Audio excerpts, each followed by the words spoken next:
Hello, everyone. This is Fade Home, but wait, where is our DM? We killed her. Um, for legal purposes, That was a joke. this is not. This has been a joke. We commit murder. Yeah. Okay. So you did.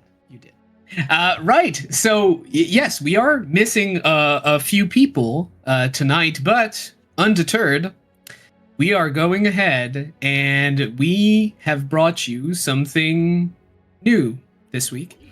So this will be a small collection of games called Tearfall that I, Thomas, usually playing Fiddick on the Fade Home campaign, will have the honor of running for you. And yes, we are going to go ahead and just introduce everyone, not your characters, because that will happen in a moment. So we have Bobby here at the top, being our streamer. We have, yes, we have Faye right there, saying horrible things, incriminating us all. As usual, Yes, thank you very much for that. Anytime. And we have Kong there that will be bringing a very nice character concept. So here's how we're going to do this. We're going to start by introducing each character one by one, getting deep and personal with each of them. And once each of them have been introduced, we're going to get into the game proper. And we're going to go ahead with Bobby first.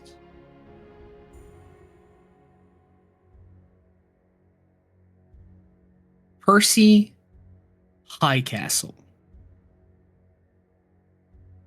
You're currently in your bed, in your mansion. You've had a long day. You're just teetering on the edge of sleep. Silken sheets over you. Beautiful full moon outside, bathing your room in a bluish glow. And as you close your eyes, you feel all of that evaporate around you.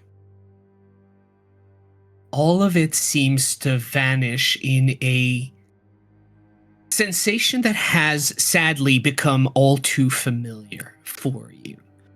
You feel this kind of sensation as you are falling through your mattress, and you know that physically you probably are, as you are pulled in and vanish inside it as you fall through darkness, winds screeching around you as you fall, and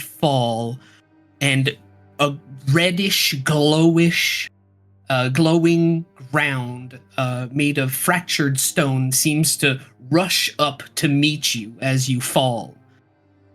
Barely have a moment to put your hands in front and land there with a shockwave that seems to cause way more damage to the ground around you than to you.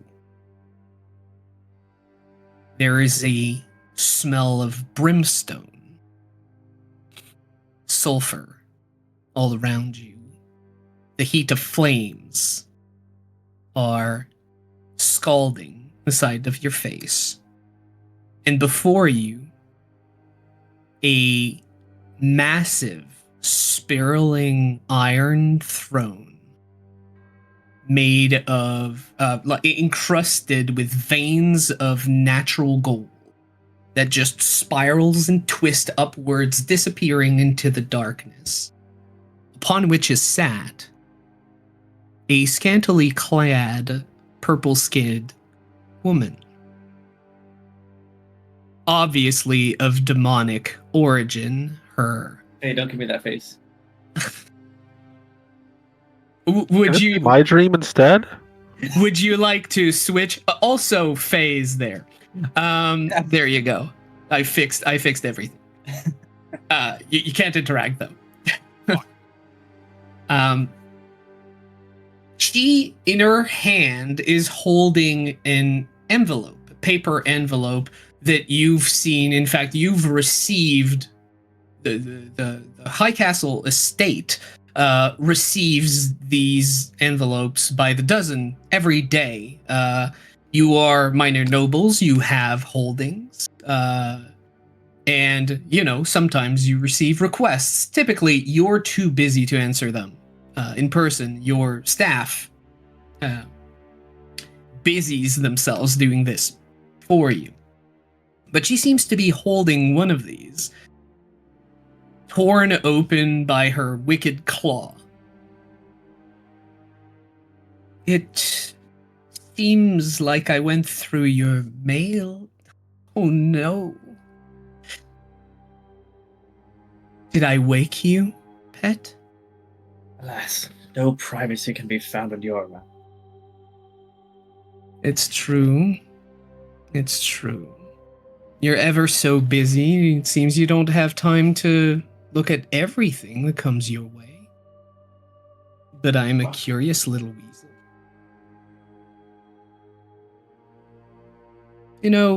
Interesting prospects from a very curious figure. I think this might be worth exploring. And she takes the envelope and kind of throws it as it spins and slides on the ground before you, stopping like inches away from you. Well, if it piqued your interest, then it must be a fascinating prospect. It should pique down yours. And open it and read the contents. Right. On it, you can see ink from an unknown origin that seems to dance before your eyes before solidifying into the typical runes of the common tongue. In it are instructions, very specific instructions on how to reach a place called the Night Collector's Goblin Market. I don't know if you've actually ever heard of such a thing, a goblin market. And I would like you to either give me history, arcana, or religion. The DC will be different for each of these. But I'll let you choose which. Well, I believe it would be arcana. Arcana Best would work. option. Yes. First roll of the night. Yeah. First roll of the night, absolutely. Strong. The DC is going to be 14. Well, I will not hit that DC with a roll of 9. No, you will not. Also, for some reason, I am not seeing roll. But thank you for saying. So I'll get that fixed, but yeah. Continue yeah, no, anyway. it's perfectly fine. So yes, it's you've never heard of a goblin market. You've heard of goblins, certainly. Vile, little, uncivilized creatures at the best of time, and at the worst, raiders and destructors. Mischievous creatures that pretend to have some intelligence. You have seen some, probably, in the streets of your own city when you go and take a walk amongst the plebeians. But I don't think that your character would have had extensive interactions with them. Would not imagine so. The letter seems to be addressed, written by someone claiming to be Mr. Fetch. In it, they say that they have a very interesting. Yes. In it, they seem to. I'm trying to make that a thing. They seem to be offering a very interesting proposition. They hired a group of adventurers called the Firequay Irregulars some time ago to retrieve an object of importance to them. And the group seems to have vanished, so it seems that they must rely on more experienced adventurers, cleverer assets, and more powerful pawns. They promise to give you something your heart desires, should you choose to help them. And as you're reading the letters,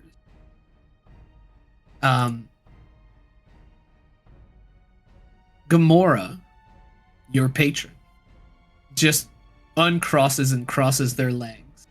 Their claws like kind of tapping on the armrest of her throne, and you can see it echoing more and more as her patience wears thin. Now, you probably haven't heard of this Mr. Fetch, but I have. In some circles, this name is known. He's a peddler, an elusive creature, honestly. But rumors are that archfays and even demigods owe him favors, and since he lives in a world where favors are power, I suppose you can do the math. Ah. And what sort of favor would you need of such a powerful being? I think you're overstepping your bounds, little mouse. What I want is for my concern only. Your concern should be what I want. And I do want a favor, Mr. Fetch. Big one. So, I think that we have you scheduled for this in the following days. Unless you have some prior engagement, why you would refuse me? Refuse you? Well, Yeah. certainly not. I believe you know me better than that. Yes. And in Yes, other ways as well. It has been fun, and I can promise you that you'll get your morsels as well. I don't accept work from you for absolutely free. I will get the favor from Mr. Fetch, and you will get my favor, which I believe is worth quite something if I base myself on your previous night's dream. What more could I ask for? Not much, I will say. But yes, in the following days, please get yourself ready for travel. Feywild is quite a dangerous place, but an interesting one as well. Just be careful not to lose too much of yourself in the wild, Cupcake. I do like my pets whole. It's the first time for everything, but I do feel quite myself. Right. Let's hope that remains this way. Have a good night. And she claps her hands once, and you feel yourself pulled up from into the swirling abyss above. The darkness seems to grab you like puppet strings and string you up as you are propelled upwards and find yourself opening your eyes again inside your bed. You are covered in sweat. There is still some steam rising from your skin from the heat of where you were and the sweat. And years and that never get used to that sensation. And as you wake up in your bed, we are going to move on to Faye. Hey there. Hi there. Ho there.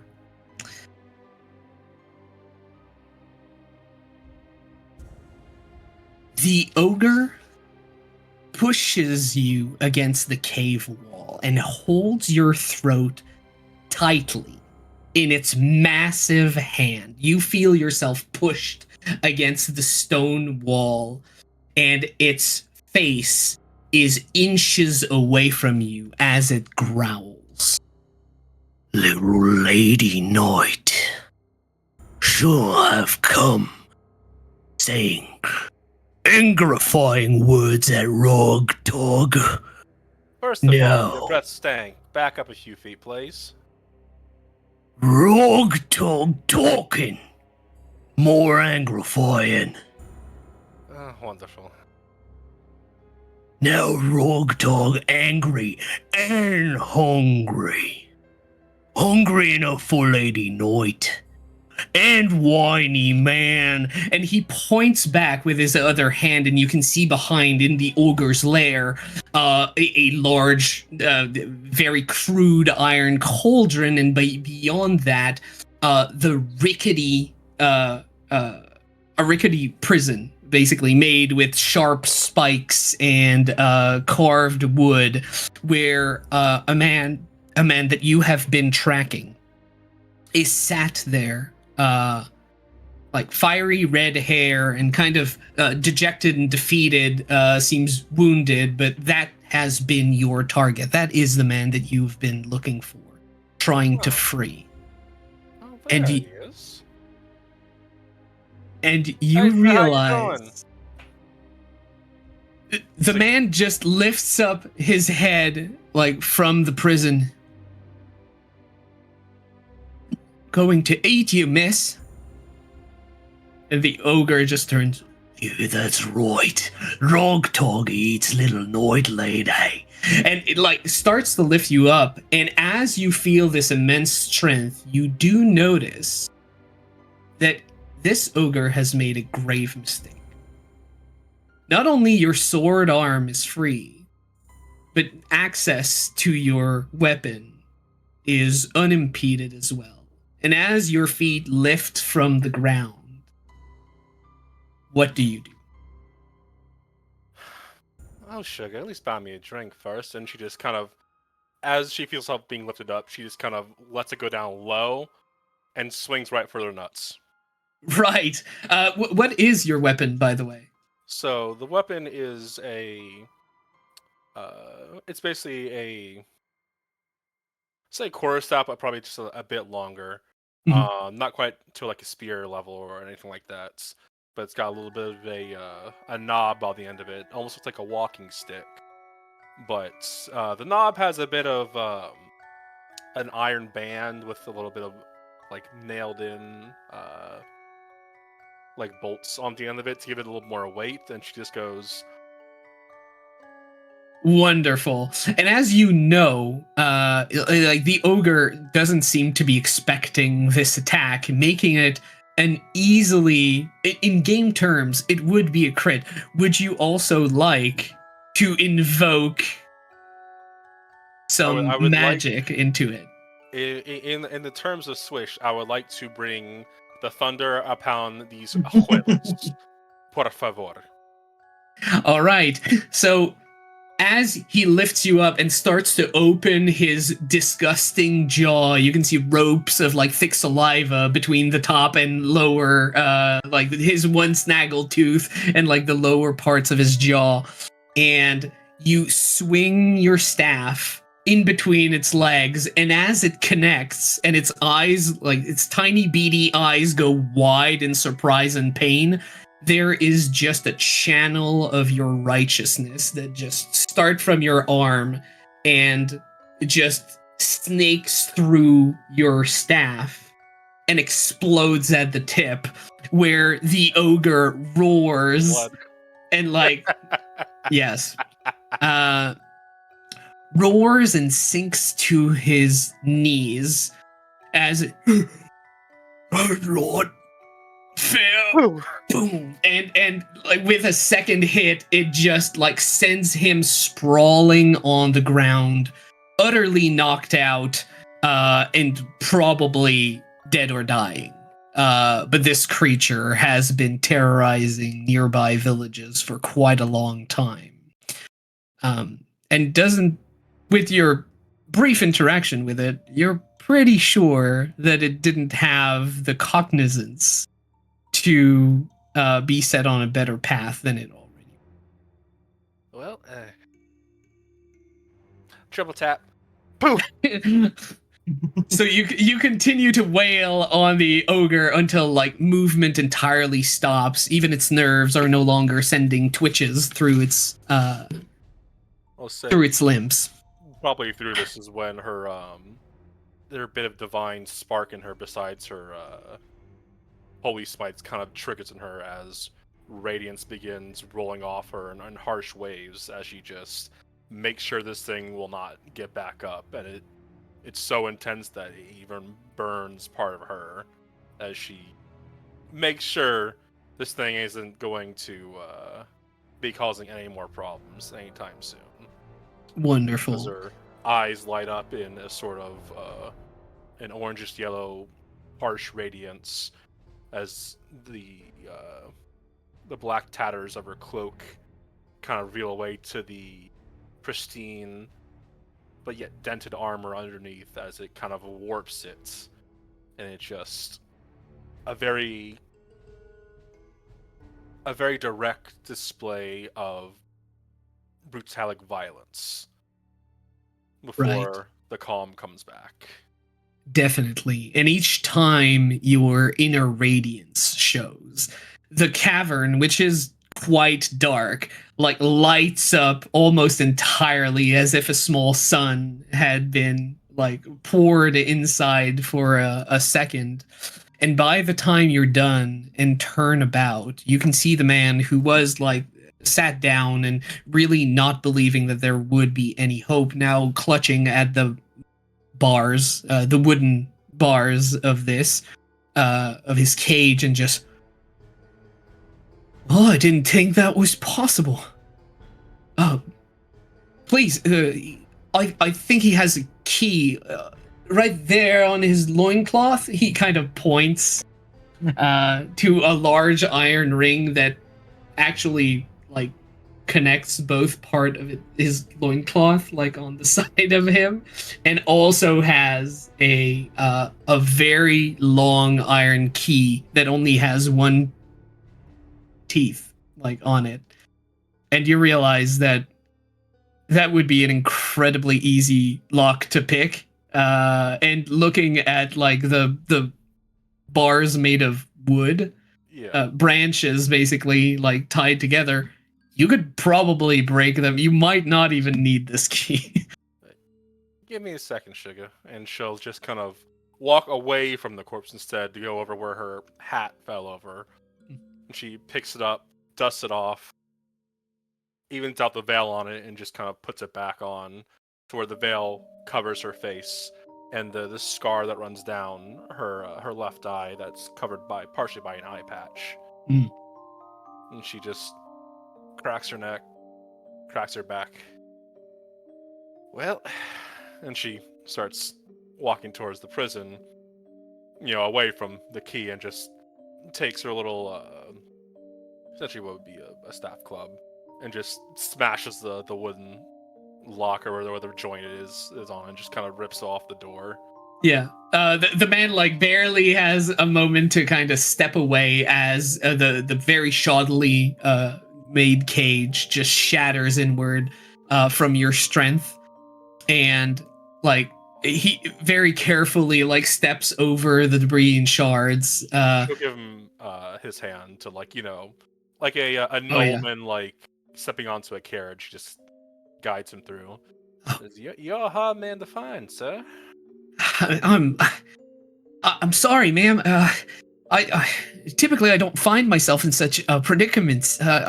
I'm a courier, see, but I've been quite careful in my time, and you can see that as he like kind of dusts himself off and all of that, like he wears the simple clothes of indeed one of the parcels and mail carriers that operate around this general region, which is quite rural, but there is a lot of land to traverse. And you can see that the man is also hiding a part of his heritage. I am going to ask either for a medicine or insight check. The DCs are again different, but insight is higher than medicine. Well, that's the same number for me, so I'll be doing medicine then. All right. Yes. Come on, you can roll it, computer. 18. 18 is very good. As you look at his face, just his general features, you can see that, like you, there is some human blood in him, but it's not all there is. This is what has been called, and has not been really studied a whole ton, but it is a hex blood. One of those creatures that have links, direct blood links to hags, or sometimes even darker, more powerful fey creatures. You see, I was delivering a parcel. Sometimes they just appear in my bag, ma'am, and I was. I just make sure that they get to the right people, right? Contracts and all, and They just appear in your bag. well, actually, and his eyes kind of go blank, and his expression kind of goes blank, and like in a trance, he kind of reaches into his like little side satchel that you are pretty certain had been like ransacked before. In fact, in the back of the ogre's cavern, you can see all of the letters and small parcels that have been, I mean, the letters are untouched, but the parcels have all been opened greedily by the ogre to see if there was food inside. Of course. And as he reaches into his little satchel, he pulls out a single pristine white letter. And you can see that the tip of his fingers, which were perfectly normal before, are now scalded black, as if he had like put them into a fire. And they had been no, not a fire, but like soot. Yeah, soot or ash. Like covered in ash almost to the knuckles. And I think I'm supposed to give this to you, ma'am. Are y'all And generally just weird? He's not even looking at you. He's kind of looking through you, as if he's no longer there. Just holding the letter. Huh. Ain't the weirdest thing that happened to me. And she'll take the letter. And as soon as you do, his fingers immediately turn back to the color they were, and you can see that he has left absolutely no fingerprints on this, so no traces of soot or dirt. And immediately snaps back from his trance. Well, I'll make absolute sure that the town elder give you your just due. We can go back to the village now. Oh, seems that you have a letter. Well, you know, I'm the courier. Typically, I'm the one who gives letters to people. Is that for me? You're right in the head, boy. Right as one can be after being kidnapped and, you know, almost eaten by that ogre. Right. And she'll just kind of tuck it into her pouch for the time being. You got any letters that are more fancy like, noble type? On that pile over there? Well, I'm a good courier, ma'am. I don't rightly look into them myself, but and he kind of walks over to like the pile of letters. He'll put a hand on his shoulder to stop him. I'll get that for you, son. Why don't you get out the cave, all right? I'll organize these for you. Right, thank you. You know, always thought I had the best luck in the world, but I thought it failed me right there and then. Then you showed up. seems my luck continues. And he just walks out of the cave. That sweet little strawberry. Alright. And she'll kind of forget about the letter in her pouch first and just kind of start, committing felonies by looking through other people's mails. They've already been opened, so that's that. Well, the letters have Yeah. not. I mean, they've not been treated nicely by the ogre, but the ogre was mostly uninterested in the letters themselves. The parcels, however, have all been ripped open, and like whatever was inside, if it was shiny, it was kept in like the ogre's treasure, which already is part of like your starting gear and equipment, because this happens in the past. And she's gonna look through the letters, or at least the ones that have like been a little more damaged, so like a little tear, and like she can fold it out. If it's from like a more like noble person's name on the cover of it, it's like you get quite a few like very small, like we're not talking big nobles here. As he said, this is a rural area, but there are a few letters addressed to like the lord of this place, which may be the high castles, in fact. Just asking, for help digging trenches, or to please hire a hero to rid them of this ogre that has been terrorizing, their fields and all this.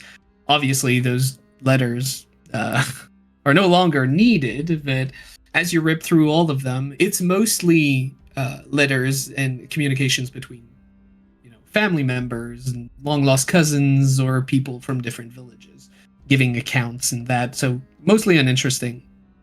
High Castle clear. Ravenfall clear. And she just kind of puts them all back in, bundles them up, and then, oh, right, pulls out the letter to herself that she got from the courier. The courier. And as you open it, there's just a chill that comes over the cave, and the torches that were on the wall sputtering seems to dim and almost recoil away from the contents as you open it. Your eyes go wide as you see the dancing ink on the paper that just solidifies in whatever language, in fact, you are most familiar with. And as you start reading, we're going to go to Kong. Is that me? It is indeed you. Okay. So listo. It's been hard to know how long you've been floating here. There's darkness on the horizon everywhere you can look. Sometimes stars are just glimmering in the distance.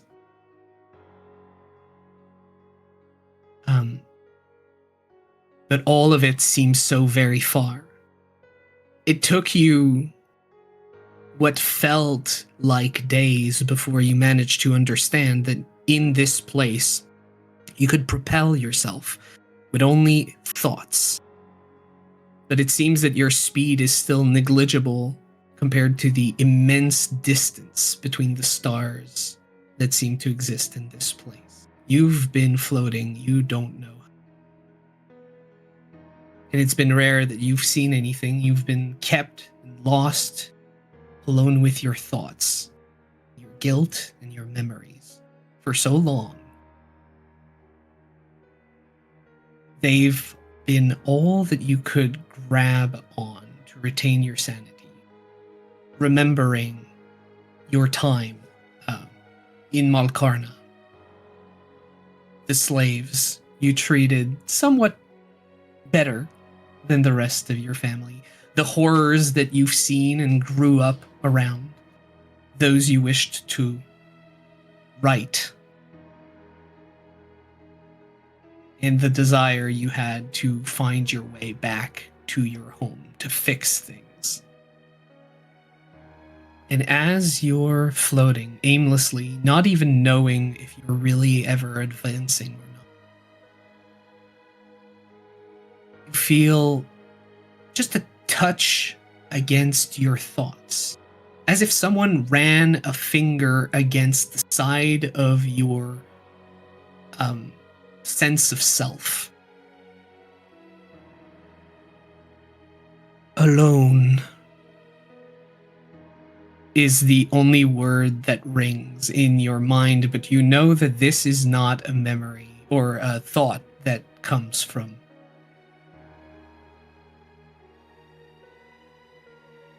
Alone in the dark.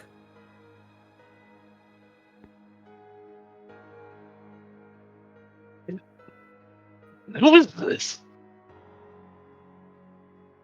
I don't know. Who is you? I'm Princess Gaster. Oh. You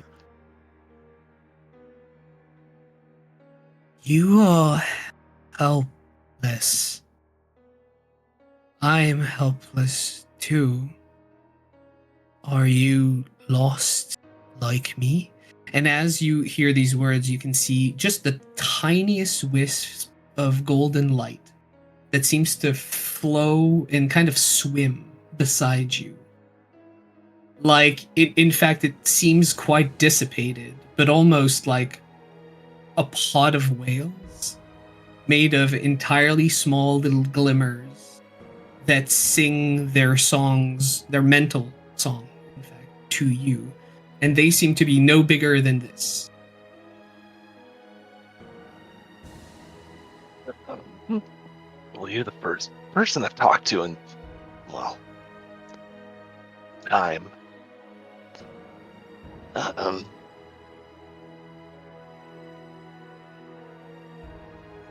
How long have you been here?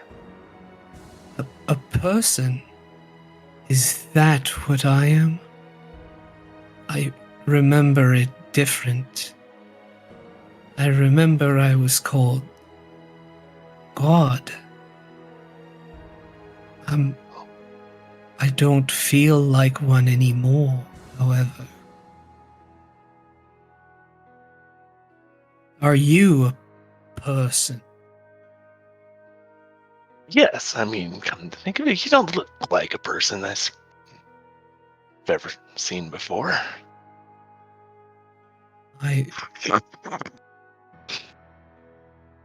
You're hurting yourself.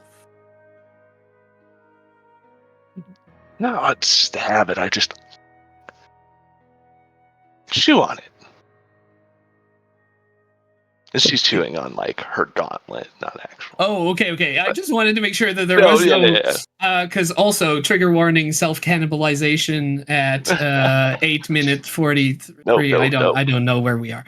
But yes. They could tell it's all torn up and stuff. But I was something bigger once. Everything here had been bigger once, more important. Were you more important? yeah, that was a little bit more important than I am now. To say the least. I was something big. Now I'm god of powerlessness, hopeless things, unattainable desires. But I wish something more. And I came to you in supplication. You have life. I hear it beating in your chest. Keep it on beating. till I get back and save my people. How will you save your people? That's a good question. I used to remember having Power. I can give it to you again if you let me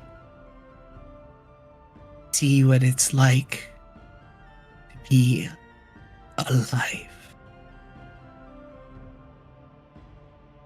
I could do that. I mean, you've got to try. Even that powerful, surely you can get there. Again. And as you are saying that, you feel the kind of little pod of luminous whales just swim forward and shove itself into your chest, and you feel like a shockwave as it does, and just this luminous heat. And you have not felt heat in quite a while. But like this heat seems to suffuse your entire self and go into the like all your limbs, and there is just a resolve that comes from this. Your heart seems to beat harder. Your speed seems to pick up in the absolute darkness of space. You can see the very small debris that were like kind of floating by you from time to time are now whizzing. And as you continue to go, of course, no sound because astral plane, but you have a lot of wants, maybe many impossible ones. We'll see about that. Is that what impossibility is? Thing we can change? I think it's something we should try to change. That sounds hopeful. I like it. Let's go change things. And you feel your speed pick up and pick up and pick up as you can see like some distant stars and planetoids and several small satellites that seem to go faster and faster around you as you pick up. And again, this prison of emptiness that seemed to be yours for so long, you have no idea how long it was, seems more like a playground to you now. And we are going to stop there before we hurdle you many, many years into the future, where you will receive the letter and find yourself going to the Night Collector's Goblin Market. But since the stream perhaps has been having some issues, we're going to take a short break after these intros. Yes. Get some time to get our bearings, fix our tech, worship the Omnissiah in the right way, and we'll be right back. So I suppose 5 to 10 minutes. Thank you so much. To Tearfall. So now that we've finished the little backstories for each of our players, we're going to be jumping into the story proper. So how this is going to happen is that all of you have indeed received a letter. Now, of course, Princess Gaster, we have not seen this in your backstory, but I like to take a little bit of creative freedom and go farther back if necessary. And obviously, throughout your adventures from this point on, you have gotten into many places, and eventually, yes, a letter would have found itself to you. Now, you keep going back. You just love that spot so much. Yes. No, it's fine. You can. I don't do like like our DM and pause the game, but if you wander around, you're just not going to be in the right spot when we start. So, all of you have had some pretty clear directions for both Percy Highcastle and Sonia Shibujejek. It has been to find the nearest grassy knoll. So basically a very small hill, typically in a plain. There are some almost everywhere. And to wait until the full moon, whichever plane you are on, and this might be more difficult in certain planes, and to walk backwards up that hill during the full moon. For Princess Gaster, assuming that she was already in the astral plane to begin with, it would have been to find a very specific portal to the Feywild. And in fact, portals to the Feywild in the astral plane are a dime a dozen. There are quite a few, and all of them lead to different places, and sometimes even different eras, as time does not seem to flow naturally there, but something that you're quite used to, having been on the astral plane and having felt none of those last 7 decades. But would be to find one that was kept inside, in fact, a mountain on the dark side of a small moon orbiting a larger planet. There would be just a font of rainbow light that you could go through, and that would lead you directly to the Night Collector's Goblin Market, which is very specific.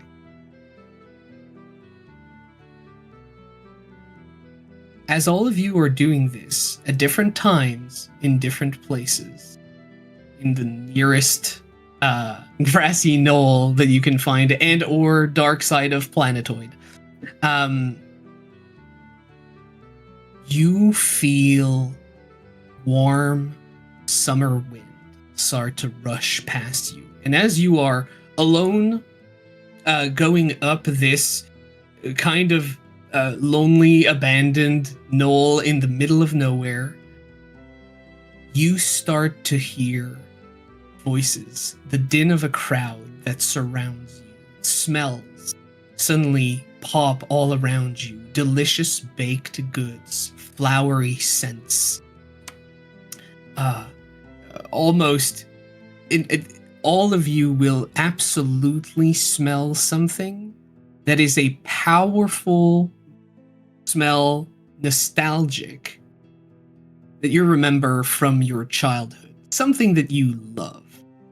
Whether it was like when the kitchen cooks used to make like hot milk cakes that Percy Highcastle might remember. And that smell was always like the start of a great day. Or perhaps, and no, I was going to say something, but maybe that's overstepping. Can you tell me, Sonyash, what smell would hit their nostrils as they walk backwards into this strange place? You know the smell of old people? Yes, absolutely. Definitely. So potpourri. So potpourri and way too harsh perfume. Got it. A mix of probably some autumn spice mixed with blade oil that reminds her of her great grandfather, the man who she Yes. looked up to the most in her whole life. Yes, absolutely. You smell that, like the exact scent you smelled when you were finally allowed, which was kind of rare, but allowed to go and visit your great grandfather at his estate. Wow. And whenever you walked in, like you just had this smell that reminded you of this.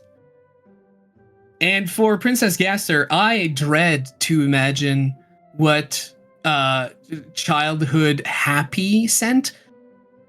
I'd be okay if you told me you didn't have any happy scents, but I'm going to defer to you.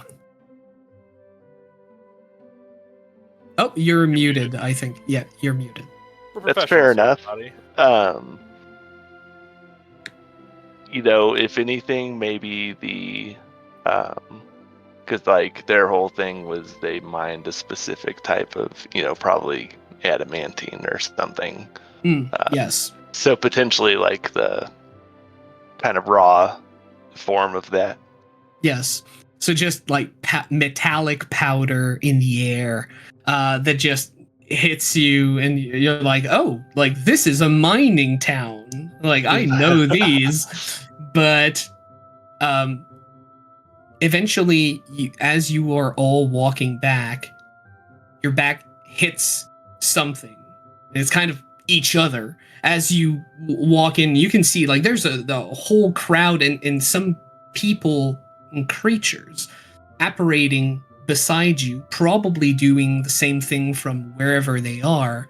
You can see specters and trolls, boggles, and small fey creatures, pixies, and such just appearing and starting to fly out. There's languages being spoken everywhere in this mad bazaar that you've never heard before.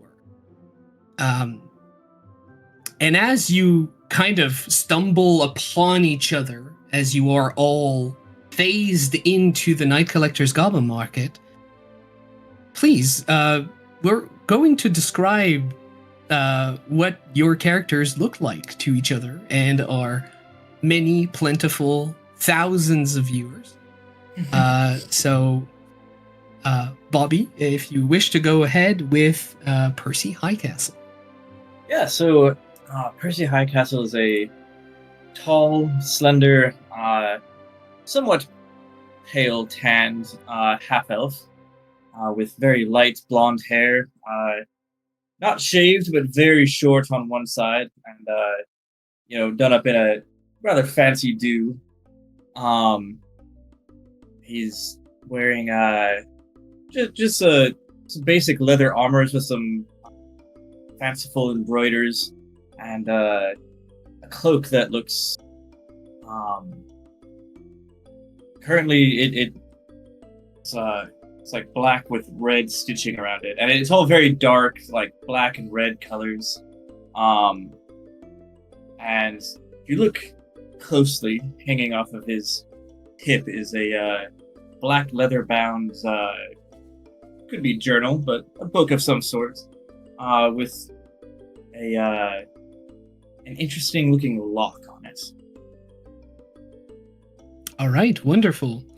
Sonyash, would you like to describe yourself? No. Okay, well, then you are a 404 image not found symbol floating. Alright, well, Sonyash is tall standing, a woman with a hat, a dark black hat that tapers down to a veil that goes all around her head, mostly lightly obscuring vision coming in and partially out, of course. But even then, you can still see part of her face. Probably if you're shorter than her, for the most part, there's a scar that runs down the left side of her face that goes into the left side of her head, to the point where she has that shaved completely on her left side. He wears an eye patch to cover. Well, he's probably a fucking dead eye. and she's of more wider shoulders, wider than what would look to be natural, but you can see that she has armor on, but it's covered from a sort of tattered cloak that cascades and is patchy here and there. When she moves a certain way, you can see underneath what looks like decently kept armor, probably more dense than there should be onto some parts of it. And it leads down to her shield, which has a symbol to Savras emblazoned on it, and looks to be it's like a some sort of metal club, shillelagh, quarterstaff attached to her back. Very nice. Princess Gaster, would you like to describe yourself? Princess Gaster is. Am I muted? No, you're good. You're good. Princess Gaster is a hobgoblin. Looks, like very young, maybe just adult age. They mature at like 14 or so. She's covered, pretty much head to toe in plate armor with a shield. It's all, huh? Twinsies. Oh yeah, yeah, and but it's all like ornate and kind of girly looking, but powerful. It's pink, but kind of looks like a demon at the same time. She carries a staff around that's got a few different, what seem to be rocks kind of just swirling on the top of it, hovering there. Yeah, you'll constantly see her chewing on her gauntlet.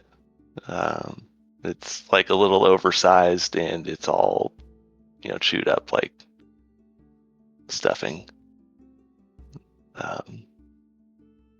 Yeah.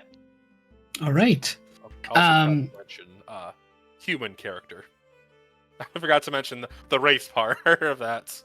Oh, yes. It was the human character. I forgot. Okay. That Okay. completely. Well, yes. Thank you for letting me know. Yes, absolutely. Right.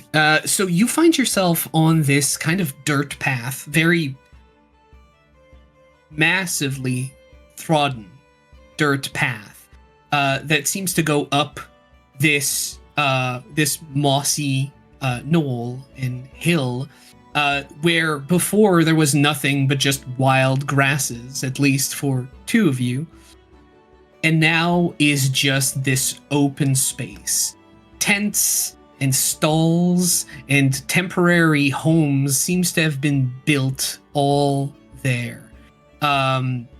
There is crowds of people. People sometimes is a very wide descriptor, but let's say creatures going about and enthusing about the wares. Many of the stalls seem to be staffed by goblins, but not all. You can see many fantastic looking and sometimes impossible looking wares that seems to be displayed.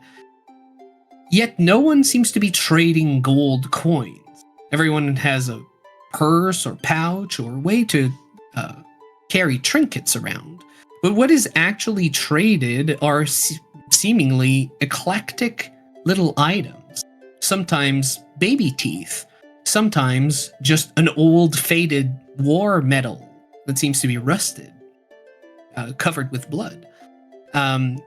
They seem to be trading trinkets and memories rather than gold itself.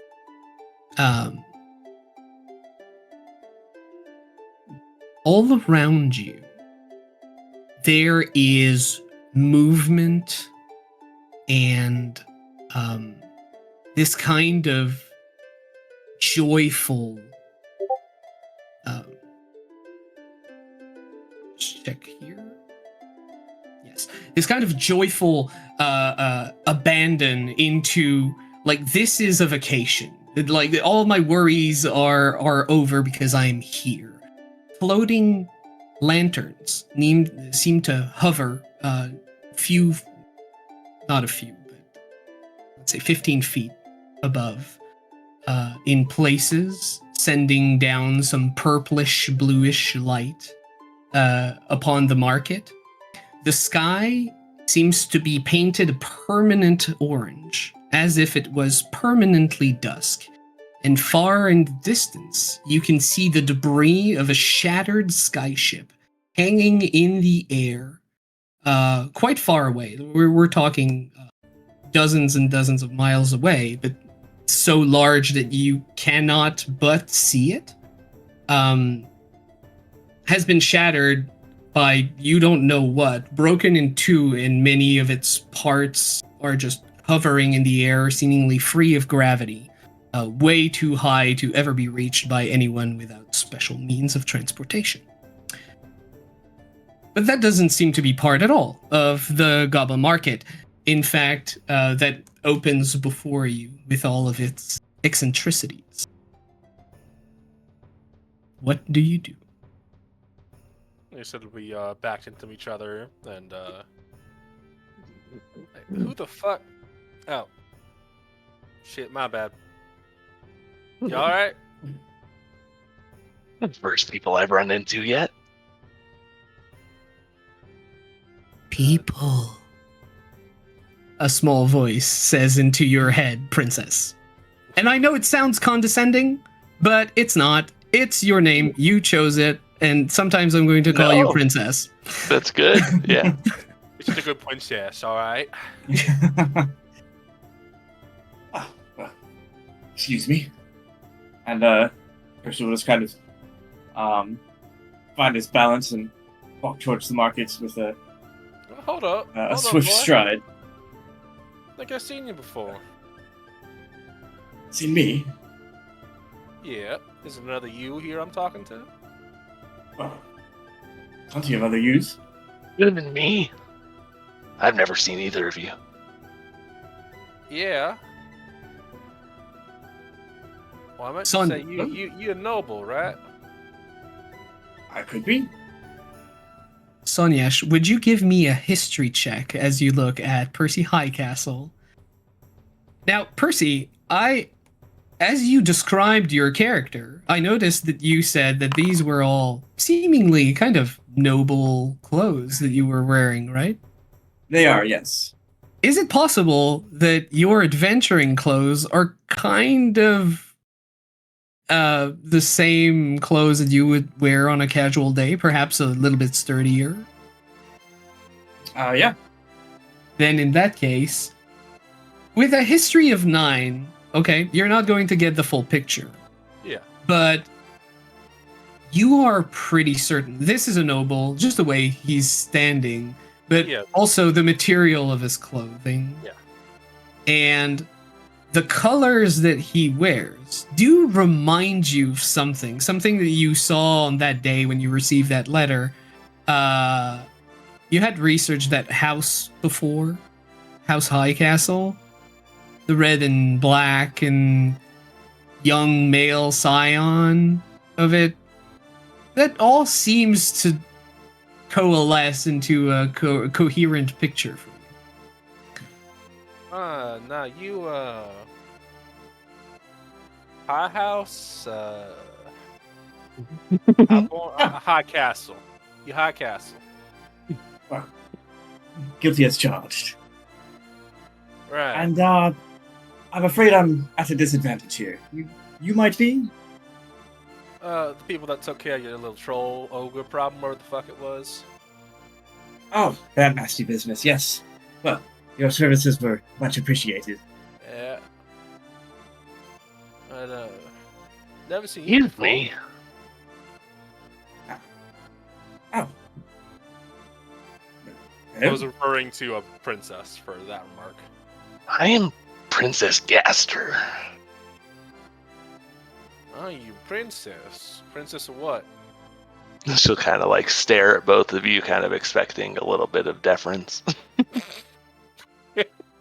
Certainly doesn't look like what a princess should look like in your mind. That's for Hence, sure. How Princess tall of is what? she exactly?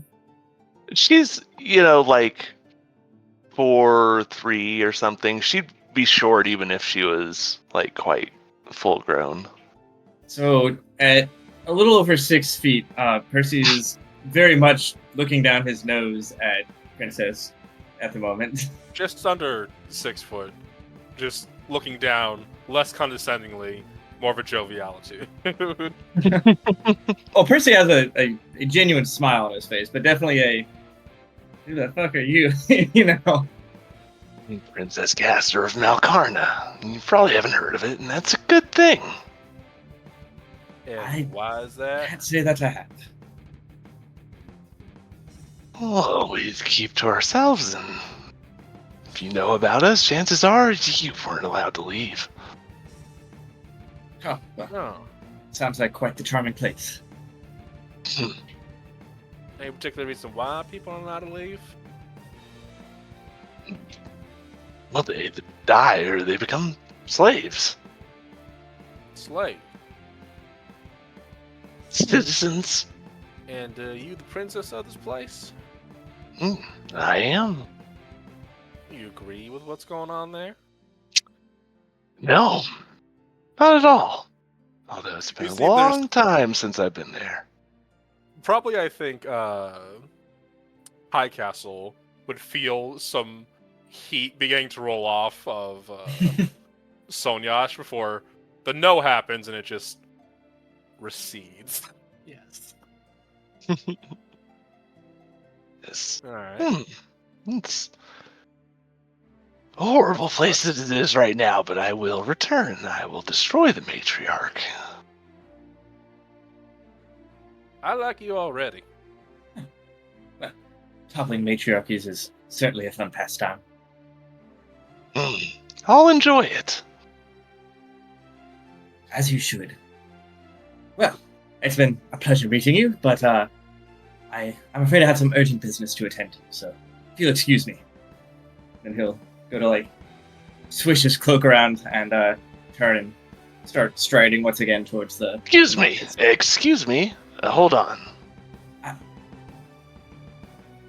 The smile is slightly faltering, he turns around. Yes? Yeah, Princess didn't dismiss you, buddy. he's making it worse. What was your name? You'll just get an eyebrow. Excuse What was me. your... Percy? And- Is that right? Yes, Percy Highcastle. At your service. Percy. Do you have hope? Hope? Hope. I can't feel it in him. Very broad question. What do you mean by that? Is that a no? Things to be better. Well, I think things are just fine as they are. I see. Lack of ambition. Sure. You over there, Sonyash. Yes? Yeah, that's me. How can I do you feel, sugar? Do you have hope? Things can be better. Yeah. Things are shit. Indeed. I've never been here before. Oh, Thank mean you for here. humoring me. Oh, you welcome. A troll passes by all three of you, immense, lumbering, kind of looks at you. And for those who understand Sylvan, if any, if any, Percy, okay, all right, you get Unless you gosh, and just moves around Hey, your mother. around you. He turns back at you, gives you a look. You can see his eyes narrowing as he looks at you over his shoulder. Got something to say? Say it to my face, bud. And he turns over fully, facing you, kind of approaches, and he reaches for you, and there's a force that seems to appear between his hand and like the collar of your armor that he wanted to kind of grab. And just like tries to put all his strength behind it, and there seems to be a force preventing any violence.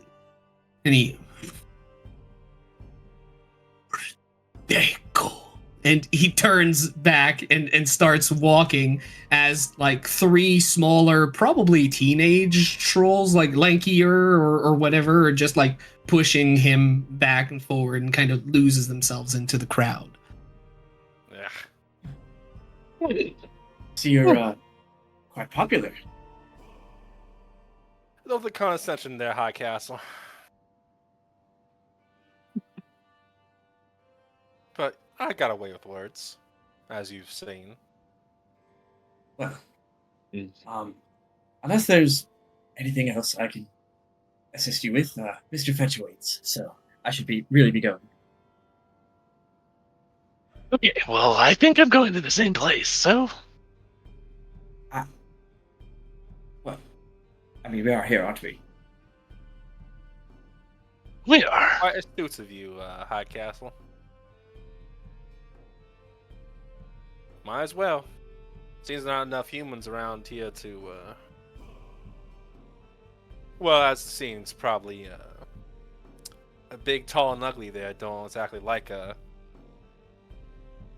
I guess they'd view us as outsiders, but, you know. Might be due, to stay out of each other's business, but to, stick close-ish. And as you are slowly moving towards the main part of the Goblin Market, now, of course, on the map I hand drew. Now, again, sorry, it's not going to be as high quality as some of the other maps that are there. Pretty cool. I love this. Thank you. Now, of course, you wouldn't have any idea. Fuck you. You wouldn't have any idea what the stalls actually are until you get closer and actually saw them, because most, if not all of them, would have large signs written in some sort of Sylvan runes that would reshape itself happily into common, or whichever, again, language you were more familiar with, to allow you to read. So as you got closer to each stall, they would condense and you would be able to know what exactly you were passing by. Question. Yes. Does it change as a whole, or does it change and each person sees something different? You'd have to ask other people for that. How does it translate Gugas? Gugas are Gugas, obviously. They're kind of gizmos, doodads, trinkets, like choose your synonym. But whatever's closest to Guga in your language, it's that. Nice. Celestial on that thing. As we're approaching after this incident with what was it, ogre or troll? Troll, yes. Troll. And seeing all these like strange signs and stuff, Percy is going to cast comprehend languages on himself. Right. To allow him to hear and understand, the literal spoken language of what's being said around him. Are you going to actually cast it, or are you going to ritually cast it? I don't think I can ritually cast that. I certainly don't see. Well, it is a ritual. I mean, because we use it all the time in our Thursday campaign. Yeah. But it depends what class you are. I don't. Pact to the Tome, I think. Yeah. Unless what? You get Pact to the Tome, in which case you have ritual spells you can cast as part of your tome. Yeah. It seems that what you're sharing on Foundry is a version that doesn't say that it is capable of being ritual cast. If you have the spell, it should be capable to be ritual cast, and if warlocks have ritual casting, then he should be able to cast it. Like a ritual of it. I'm looking. Sure, because I am active at home, like you mentioned. I don't think. Oh, well, then you can do it for sure.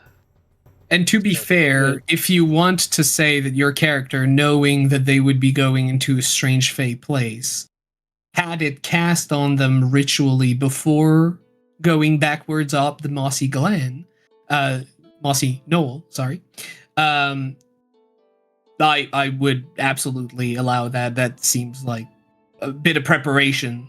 That would make Archibald would have led Very you true, to remember every time you're going into weird places, your halfling butler.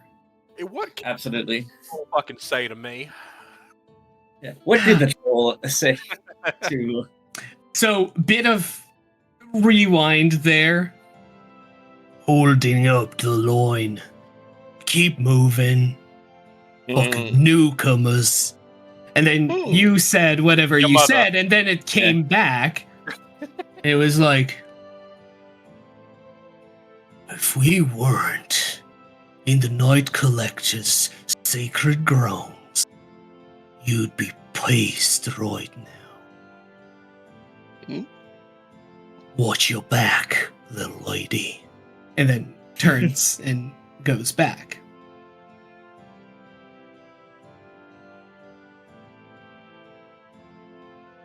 So yes. Gotcha. Well, I guess. So this is what you I heard. wouldn't have really and now given you can translate. any indication that I understood. So Right. All right. It seems everyone is clueless as to what happened in that interaction. Yeah. I mean, Sonia I think she has an idea of what was said, but you know. it was pretty. context. There was a lot of physical context. So Yeah. But yes. So as you approach, now physically, I'm going to describe a few things. Now, in the very center, there seems to be, so right here, where I'm pinging, I don't know if you We can see that. I can see this. Yes. Wonderful. Yes, I am new to DMing and Foundry, so I will ask some stupid questions from time to time. I'm actually, if you don't mind, I would like to have the escort, and I would like to do something before we go that's going to take a second. I was hoping you were ritually casting that so that I didn't have to hold this up. Well, I mean, if you have something that you want to have ritual cast in the astral plane before you step through, that is also something that it fully depends on what you had in mind. Yeah, I feel like she wouldn't really get the idea until she kind of saw the, vastness of this.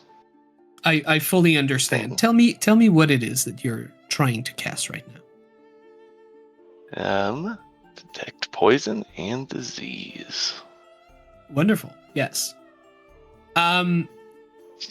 As to not hold up the situation, there will be a like tens of minutes that I will allow you to kind of like mostly concentrate on this while like slowly walking around and focusing.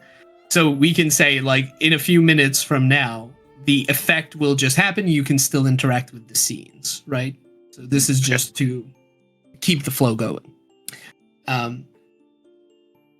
So yes, as you walk, the first thing that you would see is this kind of sign that has been posted down in the mud and in the pebbles atop this, and it simply says, "Watch your step. Thieves will be persecuted and sent to the oath-bound debtors and runaway as merchandise. And there's just a crudely drawn symbol of a goblin kind of doing this move. Oh, wait. Do it again. Oh, it's not. Oh, yeah, okay. Got it. And right there, warning all incoming potential customers, to your left is a small stall with several, large wooden panes where many contracts have been stapled on. Sitting there is a very large, oversized rock troll that is holding a very dainty, beautiful, and obviously highly magical quill. And seems to be like hard at work with very tiny little glasses on his huge bulbous nose, like writing little chicken scratch on several contracts as it says loopholes, handwritten facts.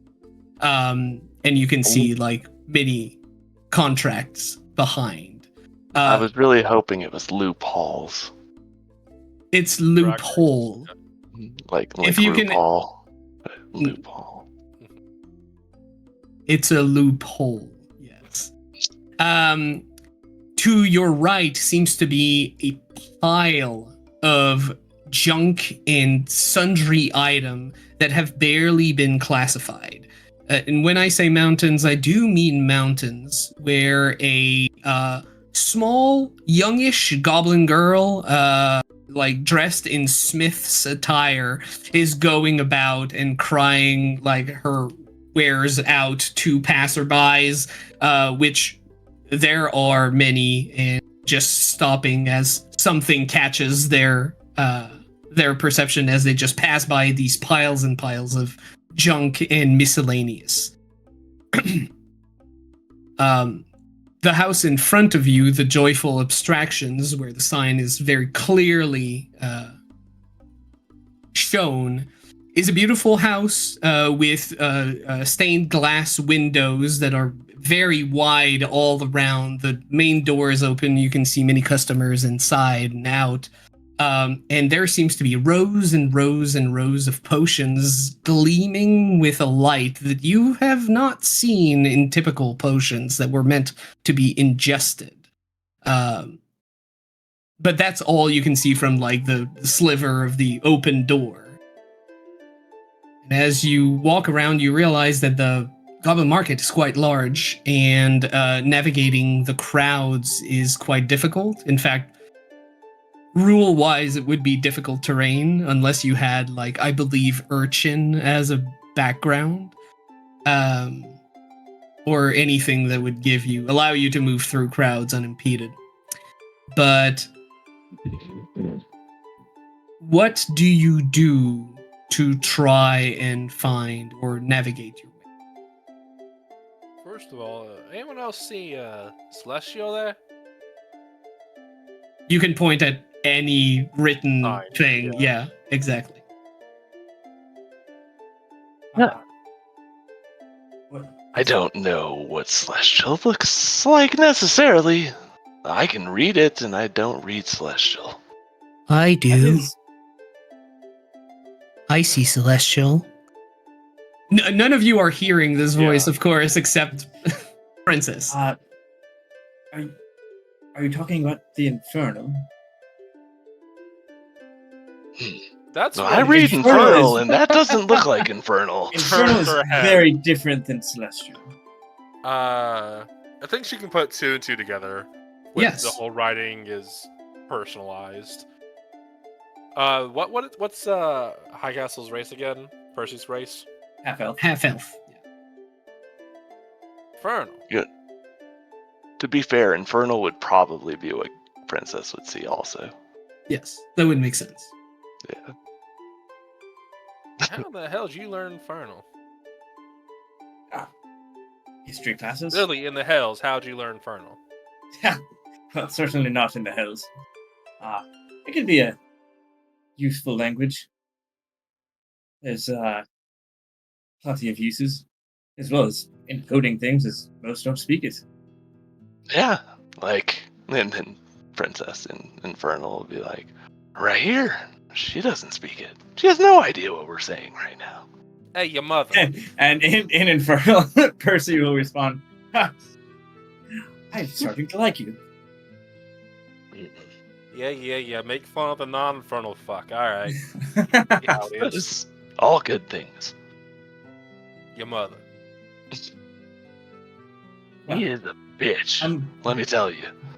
My mother's quite dead, thank you. And that's a good or a bad thing for you?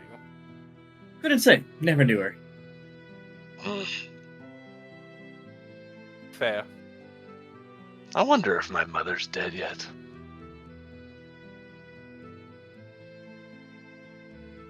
Well, that is a thing to fucking wonder, ain't it? Mine sure is too. So it looks like we all got mind problems, don't we?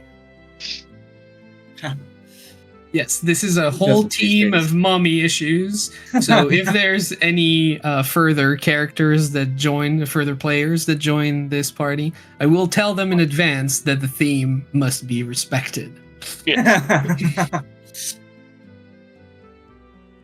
Right. Well, seems like you got your family's good luck then, don't you? Are you talking to me? Yeah. Luck or years of hard work, born into it. Say what you will. It is what it is. I'd say luck.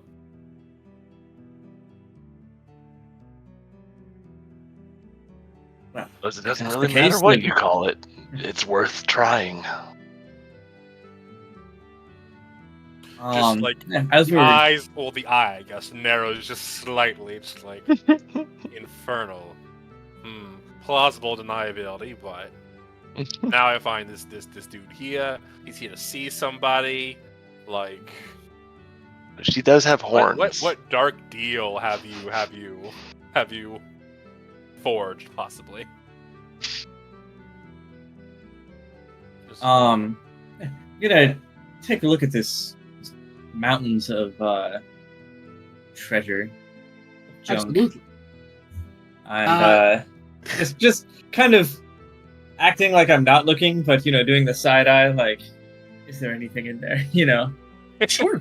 Do you want to give me a... Well, it really depends how you're looking through it. Do you want to give me a perception or an investigation check? Investigation will take you some time. The DC is much lower than perception. But perception can be done at a glance just to see if something catches your eye. I think it would be a perception. All right. It'd be more just anything. Do you want to use your passive for this, or do you want to roll? I hear rolling, so it's going to be rolled. Be a perfectly average 10. All right. So you can see many things. Obviously, there are quite a few trinkets that seems quite strange. You can see like adder's stomach and dried carrots and eggshells, like fleece squares, just honeycomb slabs, and I'm just naming things what? like honeycomb slabs. Just huge slabs. It's a language thing. Oh, is that not? Did I not say it? No. Did I say it in? It's infernal. Sorry. It's a slight accent. It's like honeycomb. Honeycomb. If you're telling me to, okay. Yeah, I mean probably in there somewhere. If you look hard enough, I will give that to you. I apologize. I'm the problem. No, it's fine. And like, yeah, from absolute trash to what seems to be wisps of smoke in diamond vials. You can see things like kind of poking through these mounds of eclectic items. And Akak, the young goblin woman, just kind of like runs/slides down a pile of junk Hey there. You looking for something? Something catches your eye? Got a lot of neat stuff in there. Never know what you could find. Hey, have you ever seen this petrified adder? And she holds up like this snake that's kind of, and she holds it like a wand.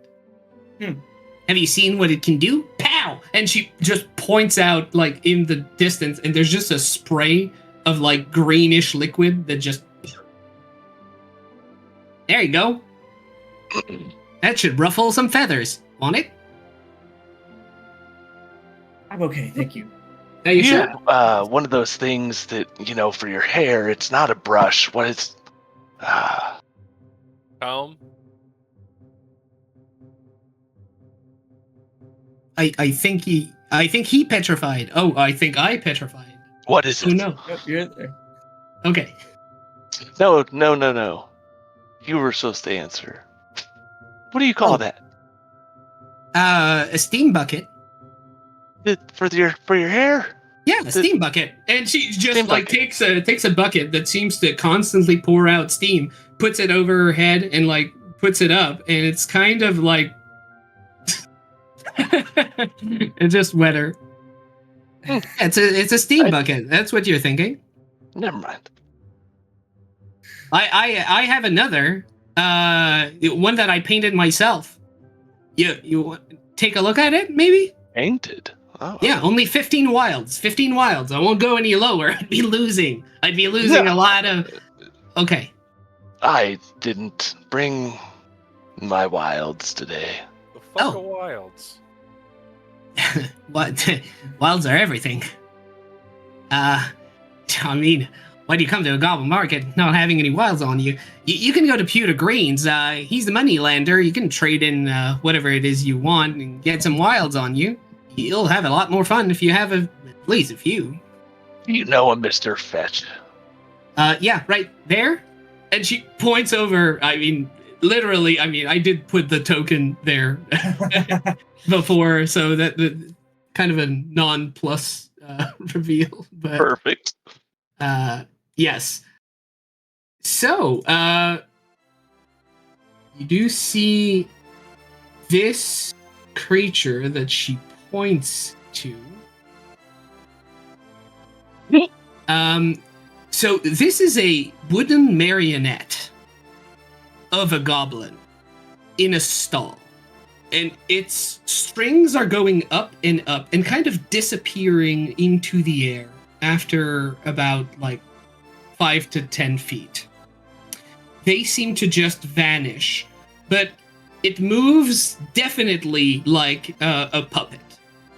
And with little dexterity moving there, its eyes are glowing purple as it moves, and the only way it can express or emote is when its jaw like opens and closes. And its paint is old and chipped. It's the wood seems to be like damaged in some ways and starting to go soft with humidity over time, or some things have been splashed on it a long while ago, but it seems to be still fully functional. Its clothes are nice-ish for a goblin merchant, and is there kind of going around, and on the little table in front of it, it seems to have multiple plant pots. All of them with very small plants, almost like bonsai. That seems to be all it sells. Wait, you're here to see them too? Wait, yeah, y'all got a meeting with Mr. Fetch? Well, See that way. okay. Well, sorry to have kept you. Move right along. Nothing for you to see. Thank you so much. Just hurry on, will you? And if you do see him, to say Agak says hello. Why do you get more sweaty than usual? It's the steam bucket. You knew you were Mr. Fetch. Thank you for instructions, and How do we find him? made you. He's right there. You just turn your body Oh, around. that's what. Okay, Princess was already over here. I thought. You just I turn thought your Mr. body Fetch around. was saying that, and I was just like, "What the fuck?" Oh no! Mr. Fetch is not saying that. You're Mr. Fetch. As you approach, you can see that the customers of the Goblin Market are kind of going about their way. They are certainly looking at Mr. Fetch's ware, and only a very few discerning customers seem to stop and like actually peruse. But most people seem to give the puppet wide berth. And as it sees you approach, it kind of turns. Ah, I am so glad to see you. Will you step inside?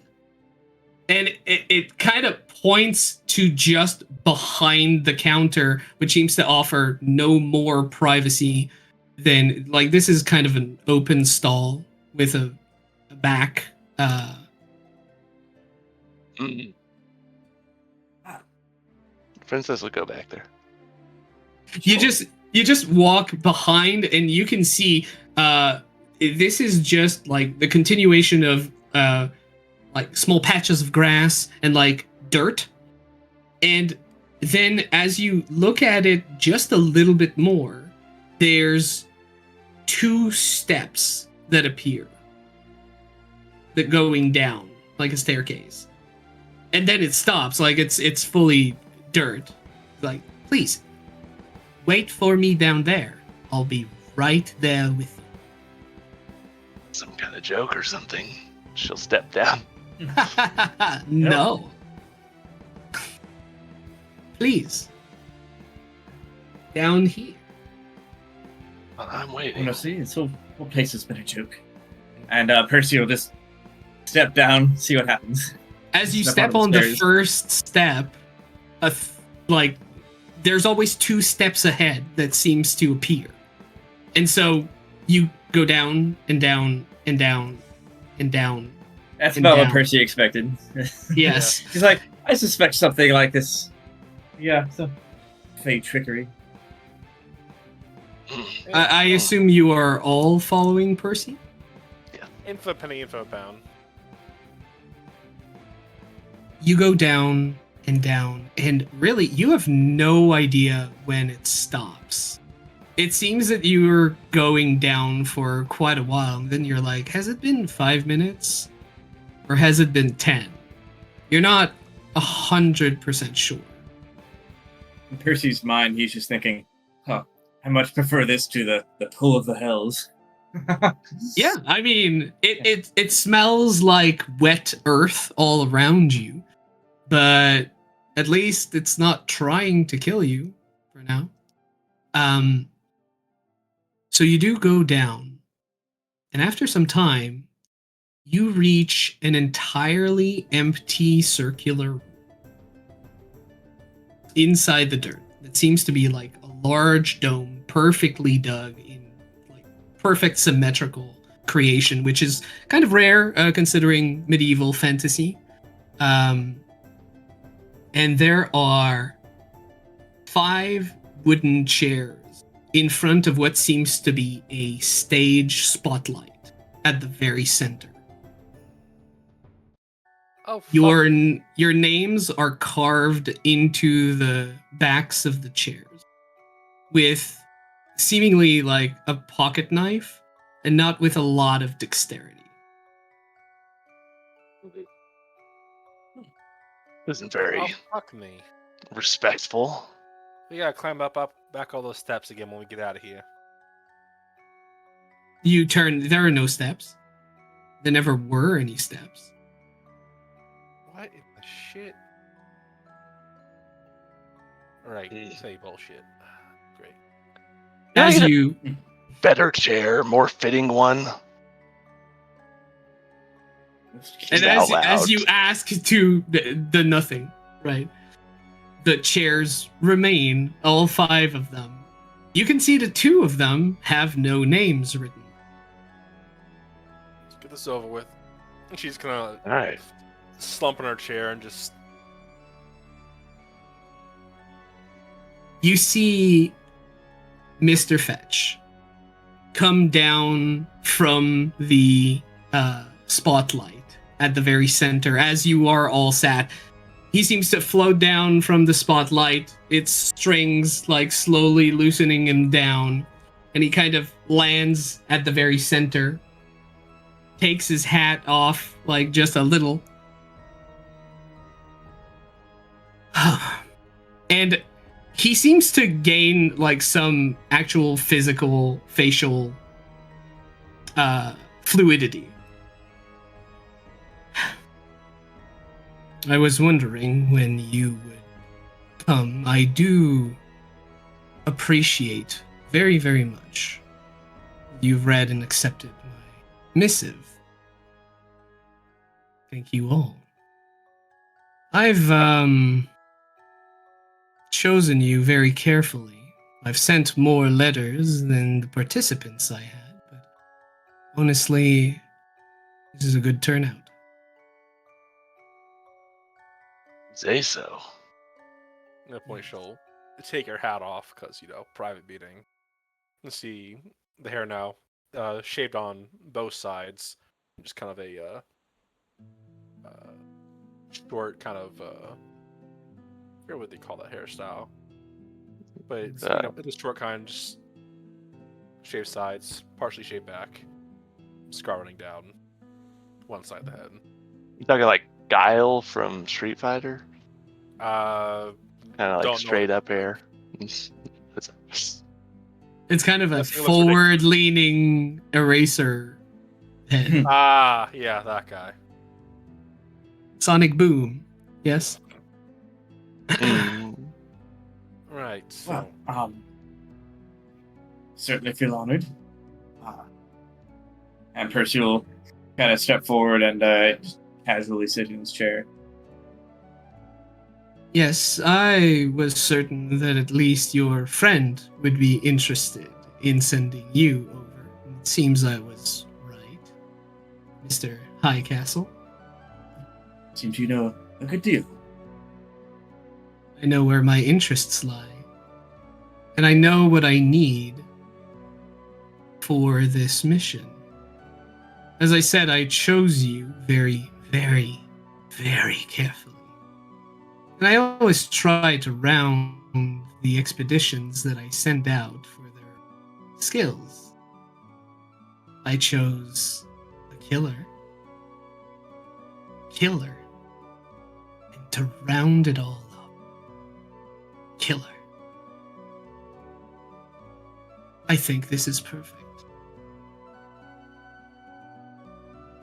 Killer? Yes. Oh, it hasn't happened to you yet. Give it some time. It will. Yeah. If there's one thing I'm known for, is for knowing what lives in the hearts of people. And you are just...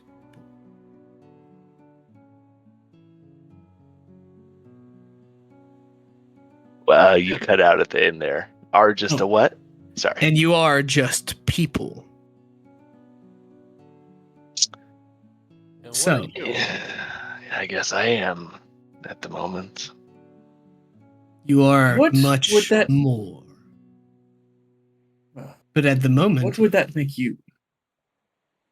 that would make me Mr. Fetch, merchant extraordinaire, and owner of many such puppets in all the freeholds and goblin markets where Fey law applies only very slightly. I operate on the borders, on the liminal spaces, and I need people who are willing to do the same. And that would be you. I used to keep dollies. Sounds like that's kind of what you want us to be. Everyone's a puppet for something. Even I. Of course, this is not the real me. I'm I wouldn't show myself up in person for such low stakes. But you have my full attention, which is more than what people can say. Any reason why people avoid you up top? Respect, I think. They know not to waste my time, and how a bad first impression might be much, much worse Right, Sophie. than just not knowing. Got it. Now, I've talked to the Night Collector. She's allowed me this time with you. Obviously, this would be a great boon for the Goblin Market if you could do this little job for me. It should be well within your aptitudes. Which is Oh? exactly what?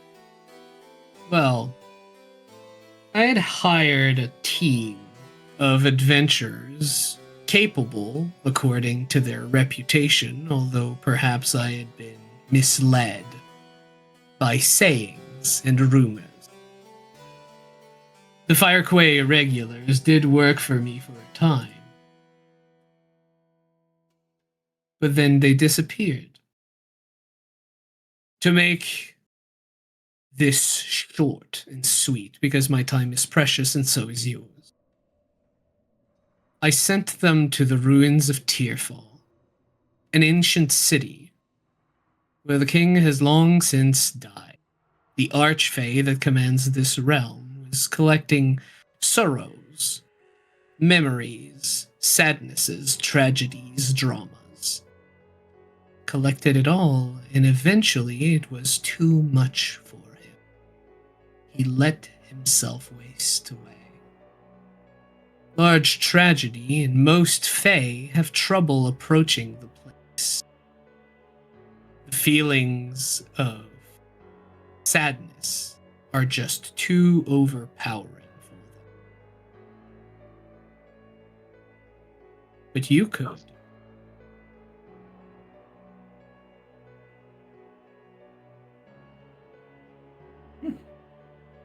Now, they disappeared after I sent them to retrieve a very important item for me.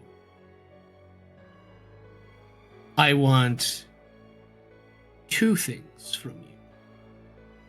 One is to find what happened to my assets. If they are alive, please bring them back to me as we have unfinished business. The second part is to get the item that I commanded them to retrieve for. Well, I thought you said that you bought their services. I bought their services. Half of it, anyway. I did promise something should they return. They have not yet, and I still need the object. So I thought to get more capable, more ruthless creatures into my service. Creatures. Aren't you? Certainly. Now, I'll be perfectly clear. I will make this worth your while. You, dear Princess Gasta, want a way back to, I believe, a little holding. Makarna? Yes. I don't I want to go have- back until I have the power to do what needs to be done. I and many in the Night Collector's Goblin Market are purveyors of means. Few are purveyors of power. I am both. I can offer you the passage and the power when you feel ready for it. But that, of course, depends on your success and the quality of your work. I won't fail. I have things to do. What if we do? But if you do what? Fail. Fail? Consequences. Well, the consequences. Aren't you the confident one? I like The to cover all the consequences are probably going to be the same as what happened to the Firequay irregulars, as well as their leader, or at least expedition founder, Turvaround Albarti. Never heard of him. Natural. I got them from the far reaches of the material plane. I thought their greed would keep them in check, or at least their curiosity. But they all had allegiances quite different. Some to money, others to gods, others to ideals. Makes for a very eclectic and hard to predict group. Now you, I think I understand better. I hope my judgment in you is not misplaced. Now, should you accept, I will give you part of your payment now, and that is not counting favors that I will owe you. A favor each. That can take many shapes. If you decide to leave now, no harm, no foul. I will, however, be taking the memories of what led you to this place in our little meeting away from you. But other than that, you will wake up in your bed tomorrow, whichever place you sleep in. None the wiser. All right, yeah, see ya. Everyone gets up. All right. Well, Campaign over. that See you guys in the was stream. so. That was Well, thank you. Tearfall. We'll Thank you for never tuning in, know what everyone. Tearfall was or will have been. And now, all watchers of the stream, I must now also take your memories and waste your time.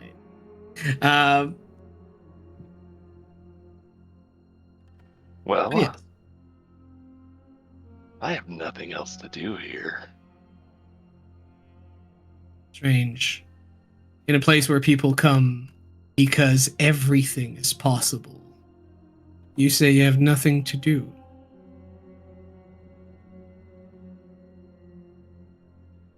I like people with a lack of judgment.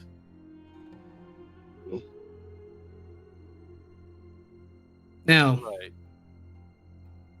and as he snaps his fingers, there are 3 rolls of paper that unfurls from the ceiling of the dome and just comes down all the way like a TVS receipt and reaches your feet and continues rolling under your chair.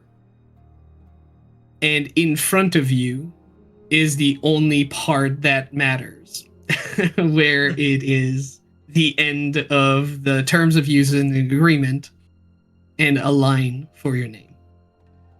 Now hold up. I'm gonna read the terms and conditions.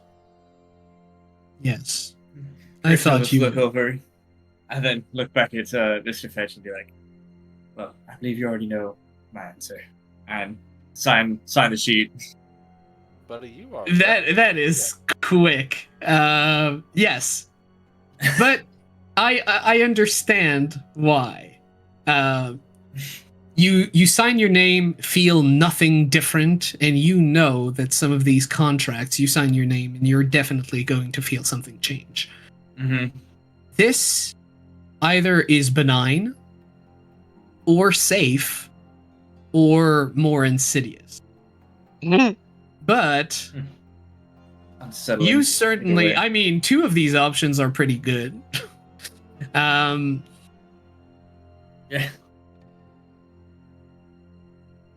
Sonyash, I believe that you tried to read everything. Mm-hmm. All right.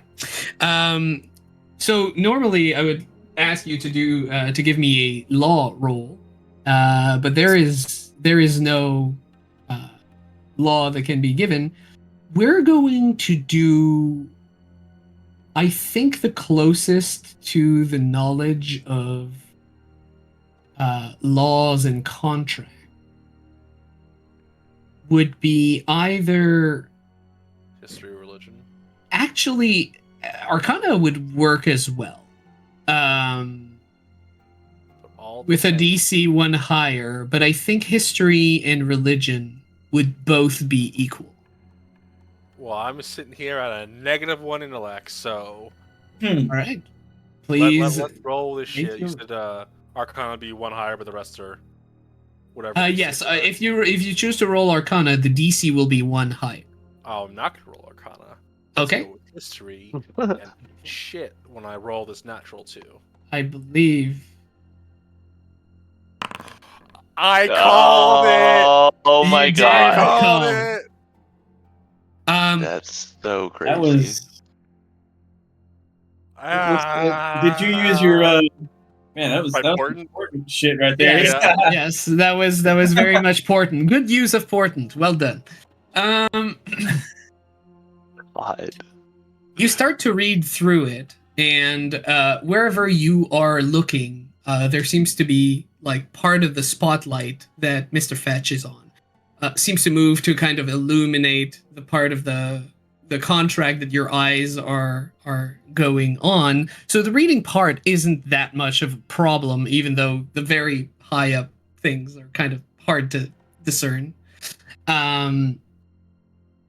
But everything that you read seems to not really concern you. It's mostly about the item that chooses to be selected, and that has been selected as the target of the contract of the work being given, and it's handling with care to the utmost as possible, and all these words kind of Skip. jumble over. Yeah. Eventually, you can't find anything that jumps at you that feels threatening in any legal or contractual sense.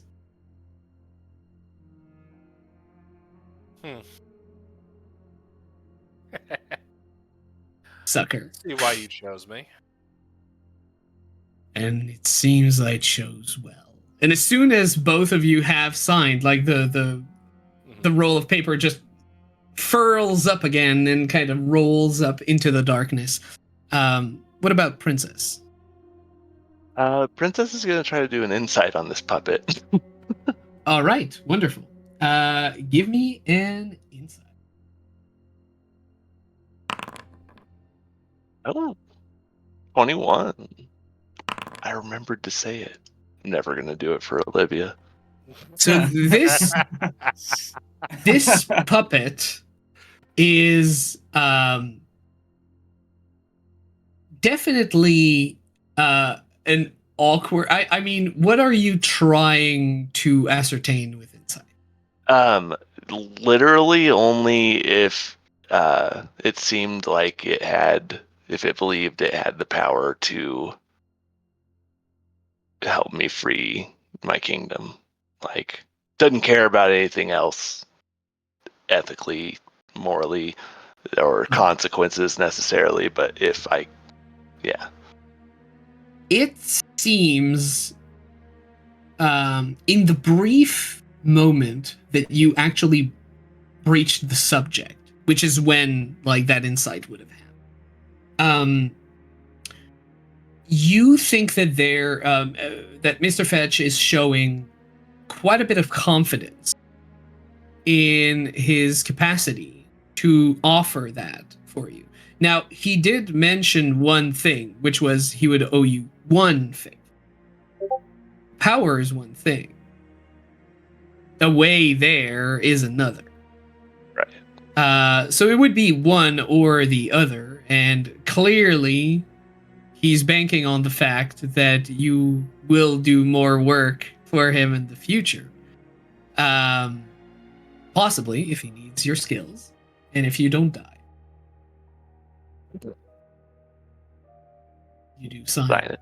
The Yes. third parchment starts rolling back up, disappearing into the darkness, leaving you alone in this empty circular dome room with Mr. Fetch.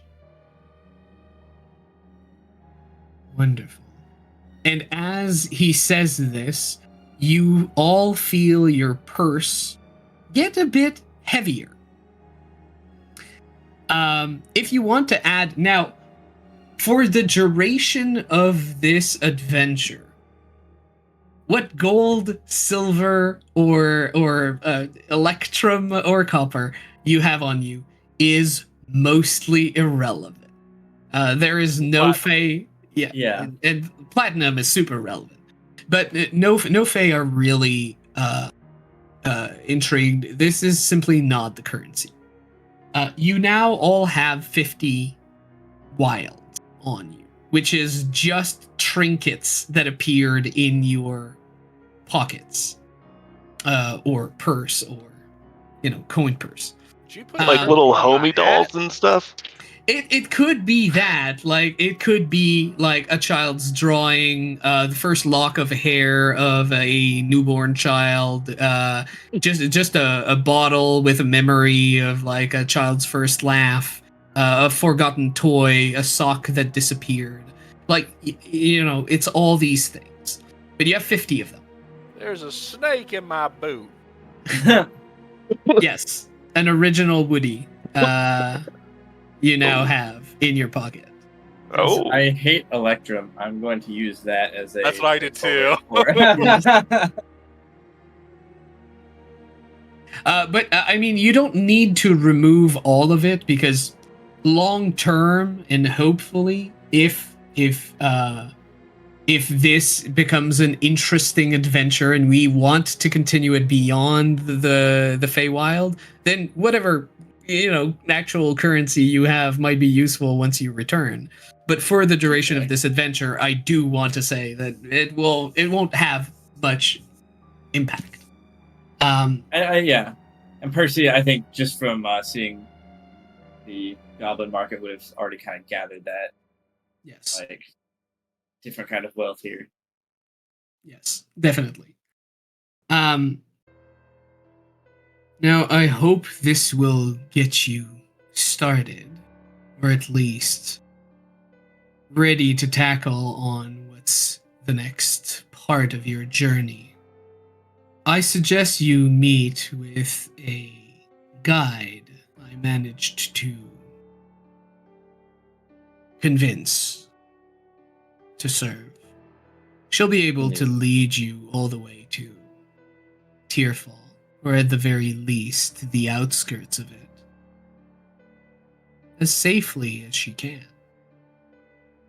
You can meet her outside. Her name's Leashless. She'll be waiting for you. Bit on the nose, you think? I didn't name her this way. She did. She chose her name.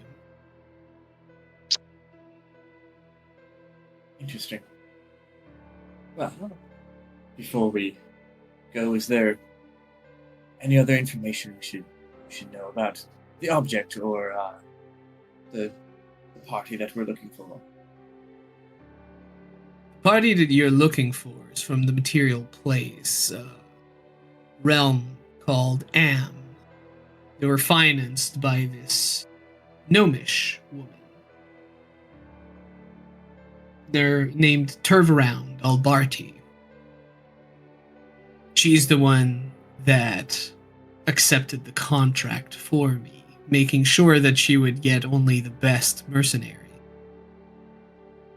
to make sure that she would get her hands onto the item that I want, which I've been dancing around naming. figured you wouldn't tell us. Yes. Same. It is. I'm just looking through my notes because I don't want to make a mistake. This note break is brought to you by Femboy. It is. It is the Ironwood Hearth.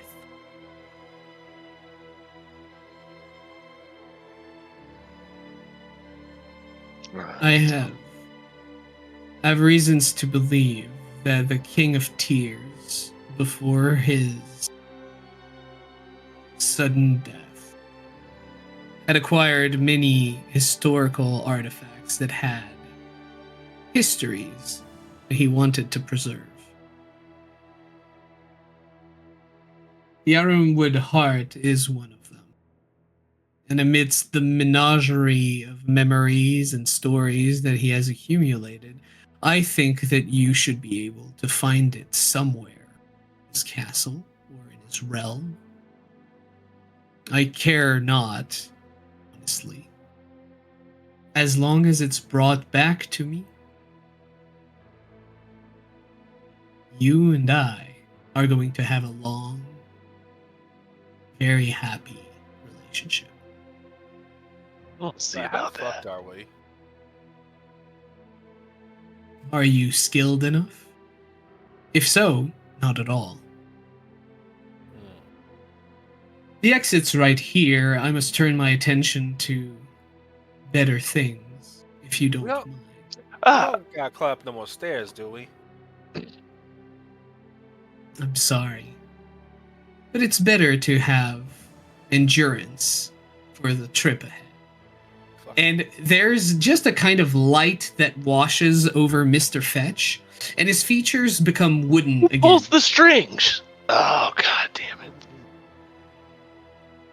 Yes, the exit is right there. You may leave whenever you wish. Now I must go back to manning the booth. So long. And he just Yeah. starts ascending with his strings. Wanna swing? Well, okay then. Well, that's a bitch and a half, ain't it? Huh. Think we all be attached at the hip from this moment, huh? Sure. After you. What is your passive perception, everyone? Oh dear. I think it's 11. 13. 11, 11, 13. 12. All my passives across the 14. Oh, 14 is just enough. As you stand up and start to leave, you just notice that what were kind of awkward scratches of your names on the back of the chair have now changed, and they're now gilded, golden, filigreed writings on the back of those very same chair. Now, what that means is up to interpretation. That's much more fitting of royalty. And It then, is. What is? I suppose you guys are important too. You wouldn't be here. Oh, thanks, sugar. Well, I'd like to think so, though. Bragging about it might be a bit pretentious. Well, so It's the it's truth. It's the truth. Oh, thank you. You're welcome. Now, we all got a plan for this shit? Well, it seems we have a bit of a walk to plan it out. Though Plan. Dutch? there's a bit of walking into the unknown, isn't it? Yep, sounds about right. How Well, everything is, though, you never know for sure. his thing is that we're still... I don't think it kicks us out the underground if we just linger here so our information don't leak, but, what y'all skill sets? I can go first if it makes y'all feel more comfortable. Oh, then by all means, go ahead. I hit shit.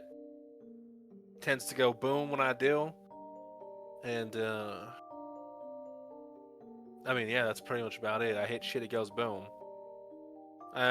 Pretty... I know you saw this play with the troll and all that, but I can be, quite smooth when I want to be. When I want to be. I can also be quite mean, but you all saw that. Get a, little harder to hit.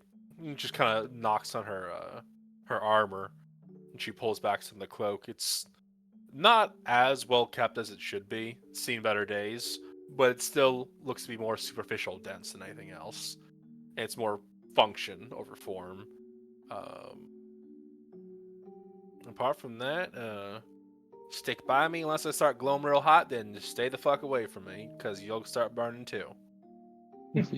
Fair enough. I'm afraid I'm a bit more verbose than durable, but that doesn't mean I can't hold my own for should things turn sour. I've killed quite a few things that were many times larger, so don't have to worry about me.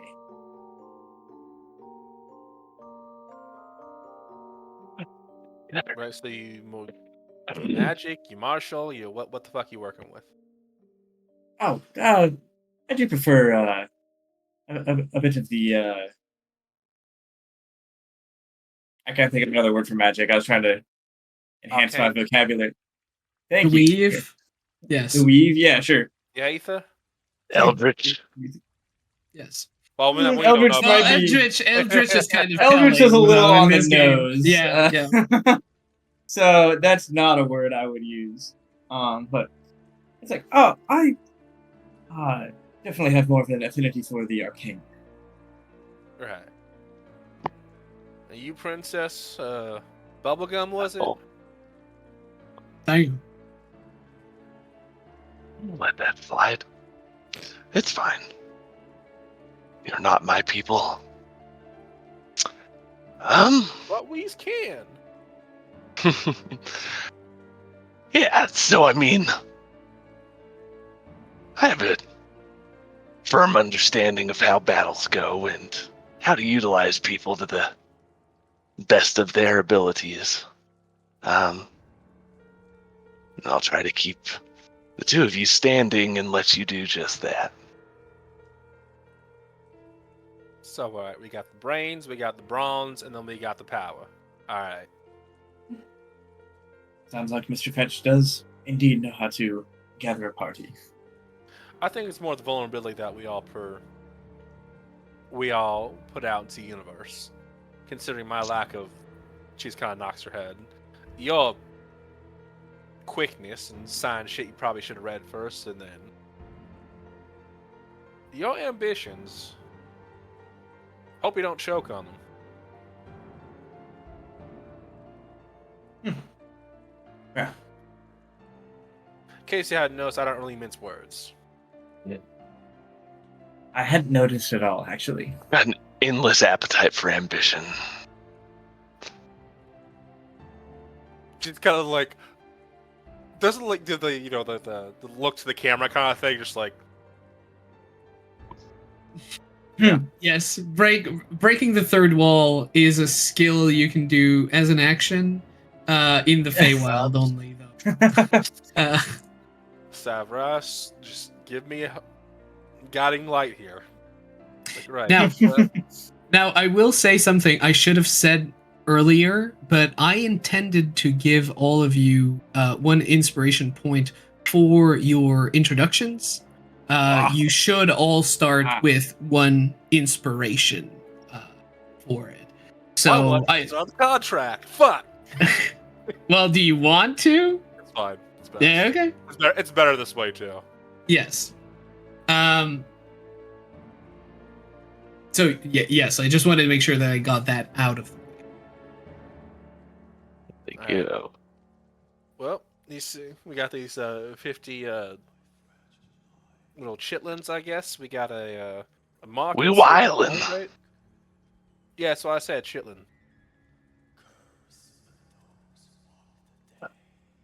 We can get a mock upstairs to check out. See what we can find to help us on this shit. Maybe, I don't know, something that makes us not sad. So, Well, Molly, I guess. What was that first building? Joyful Abstractions. I believe Joyful is in the name. Perhaps a visit there. Fuck it, why not? I wouldn't mind having a look at some of the other shops as well. I'm well prepared for most adventures, but this place is well, not what I expected. To be sure. Yeah, same. I'm more used I- to, people with houses and I guess caves too. A lot of caves. Well, I don't know about the caves, but I can certainly relate to people in houses. I expect nothing. Well, you surely won't just be disappointed, Dan. Disappointed. My English ain't so good right now. What the fuck is English? It's common. Hello. I took second damage. How much do I take? None. You are immune to stepping over your making mistakes in your secondary tongue. Because celestial first, right? Yeah. Primary. Primary common. is common. Okay, got it. Oh yes, absolutely. Then it would have been common that you would have seen. Theoretically, it's the language that you are most affiliated by, or most like most Comfortable with. used, comfortable with. That's So celestial, but a first is common. yeah. There are reasons. Oh, perfect then. Mm-hmm. So as you come up the stairs, you realize that it's only 8 steps before you're up. There's 0 endurance necessary to actually come out from behind Mr. Fetch's stall. Which Mr. Fetch doesn't really acknowledge you as you kind of come out from behind the stall. He just continues to serve and hawk his wares to a few passerbys that stop. What are his wares, by the way? That's a great question. His wares are seemingly small plants, and none of them are really advertised as anything. Like, they don't have little signs, Right. but they are little planted things. Right, bonsais things. Yeah, little trees. And as you look at the trees and their wares, you look at this and you're like, huh, kind of looks like a bonsai, but like a bonsai would look more like this, or like whatever my reference for small tree is. And as you think that, you see the tree kind of reshape itself physically. This does not feel like an illusion because you can hear the wood kind of churning inside physically as it reshapes itself into more of your expectation of what a small tree that you would have seen in your life looks like. She has a moment where she thinks to herself, I think trees look like naked ladies. Yeah. Absolutely. 100%. The tree starts to churn and reshapes itself. Actually, I should ask, because there is for large reshapes like this, I will need a just plain charisma check. It's not a saving throw, it's just a check. Can do. The dog is being ridiculous. She really wants me to take her out real quick. I understand. I mean, it's 10:30. We can Take another break. It'll just take me like a few minutes. I fully get it. Or if you want to go, I can continue describing the wares of Mr. Fetch, right? No, actually, that's true, because I'm going right outside, so I can even have my mic on. Yeah, absolutely. So you can keep hearing. So how much was it? 11. 11 is partly good enough. So basically what you will see is this tree kind of reshape itself into a very feminine looking tree, but not fully enough to be this is what was it that you said? A hot naked lady? A bunch of naked ladies. A bunch of, yeah. So you can see that the trunk kind of splits into smaller forms that kind of curves in feminine ways, but as they kind of stop halfway through. They don't finish. Huh. Shit. They look like a bunch of naked men. They look like trees who almost if you blur your eyes. She's trying to do the thing again. Oh, okay, sure. Charisma. Oh, better this time. 21. They are. They fully are. The transformation completes, and the tree like continues and switches and changes and reshapes until they are like 5 different wooden sculpture of men, naked, of course, fully anatomically correct in your idea of what naked men should be. Their hair is just leaves, and like chest hair and arm hair and whatever is just like little like sprouts of moss and leaves and grass. Can I see this happening? Like, I mean, the tree's changing. She's audibly like saying, "Huh," and just like focusing laser hard on it. I'm guessing you'd then find yes, that. then yes, absolutely. You can put 1 and 1 together. Yeah. Oh. Are you quite finished? This is weird. This whole place is weird. Those wooden slaves. If you mean men, then no. I don't know how to respond to that. They're not wearing clothes. The rest of you wear clothes. That's how I know that you're not citizens. That makes sense. Right. Slaves. These are just fake wooden men of no discernible background in particular that happen to be naked. Yes, I wonder why. And you So I made it them. that way. I gathered as much. So why'd you say you wonder why? Shall we go?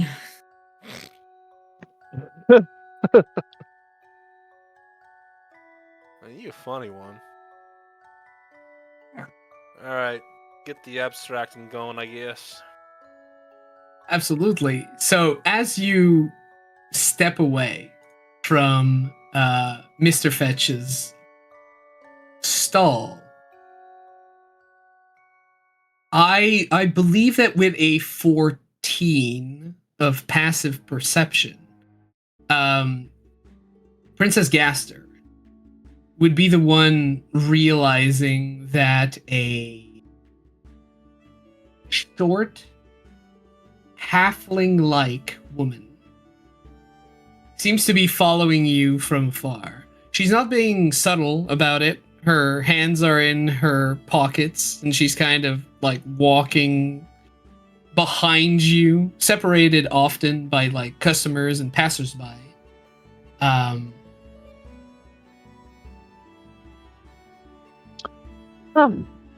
This white-haired halfling woman with twigs that seems to shoot out directly from her scalp as part of herself is just walking behind you, keeping a wary eye on you, and but keeping a very respectful distance of about 20 to 25. You all see her behind us? Say who? There's a lot of people behind us. There's people everywhere. The short woman following Again. us. There's a lot of short women behind us. There's probably quite a few. You see like a few ghosts that are just like floating away, and I mean, the ghost, the goblin, Subtlety's the other not goblin, really. the hobgoblin, the halfling, the gnome, and she's like pointing. yes. Which one? Princess Gaster will just stop and walk towards her. Yes, the halfling woman like just looks up at you approaching. Well, you ain't exactly subtle. Should I be? Have you seen? I mean, I wasn't especially either, but I was kind of looking, hoping, I suppose, that you were more self-aware. Makes it easier to keep you alive. Hi, leashless. And she offers a hand to you that is immense. much larger than what a medium creature should have, and she is small. It ends in wicked claws, and like her forearm is quite massive, bulging, and muscled. It seems that her body has like changed in some ways, where she has these massive wicked claws, but offers it nonetheless towards you in a sign that she wishes to shake your hand.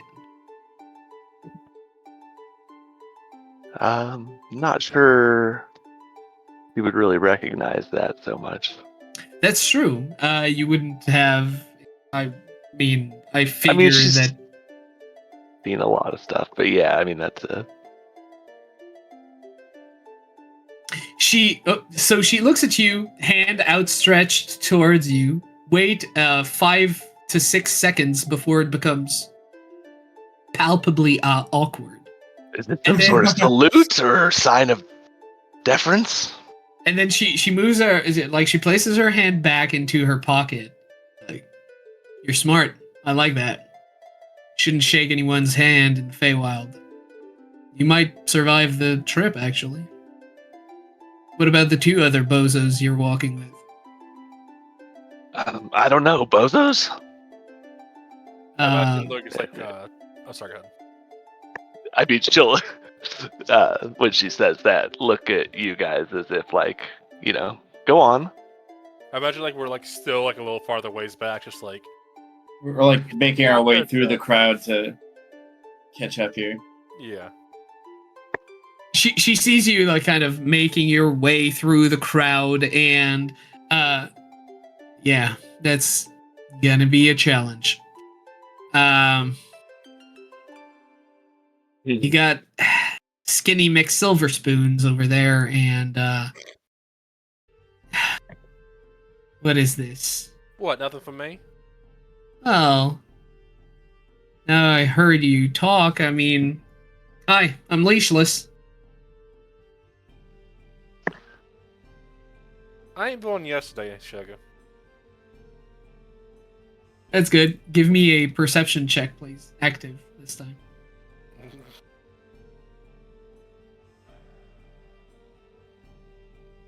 Seven. 7. Amazing. 1 second. Sorry.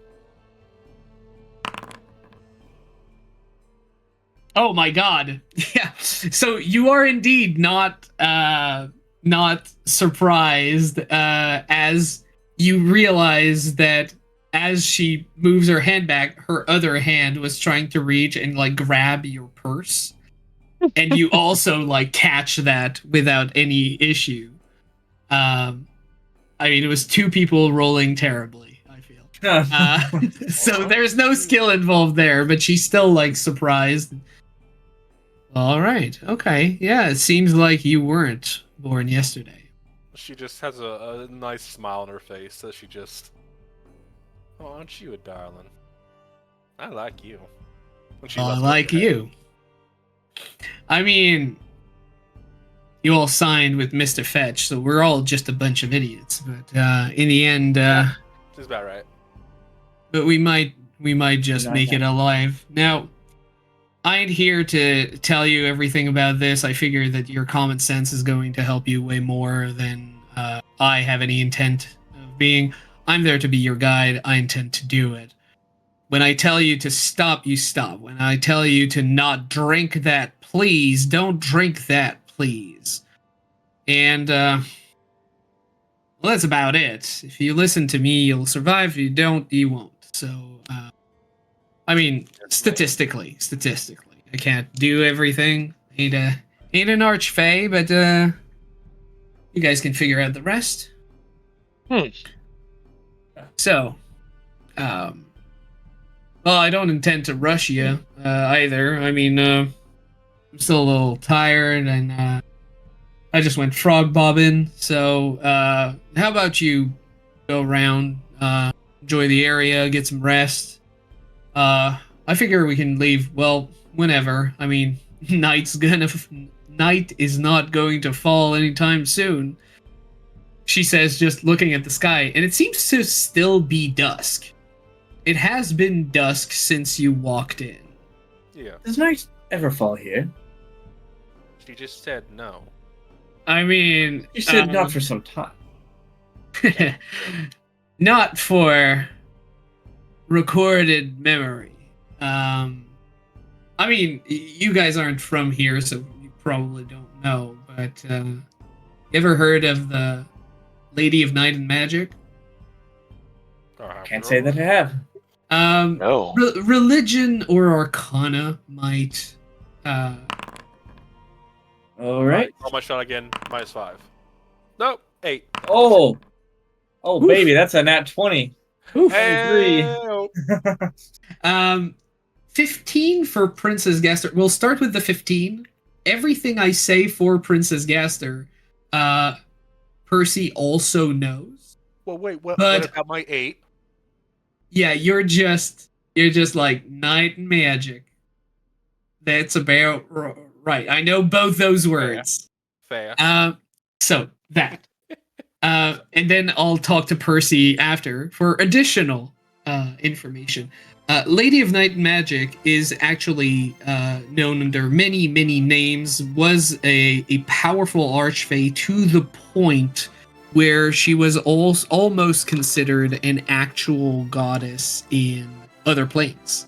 Like, people could actually ask power of her and sometimes even make contracts with her.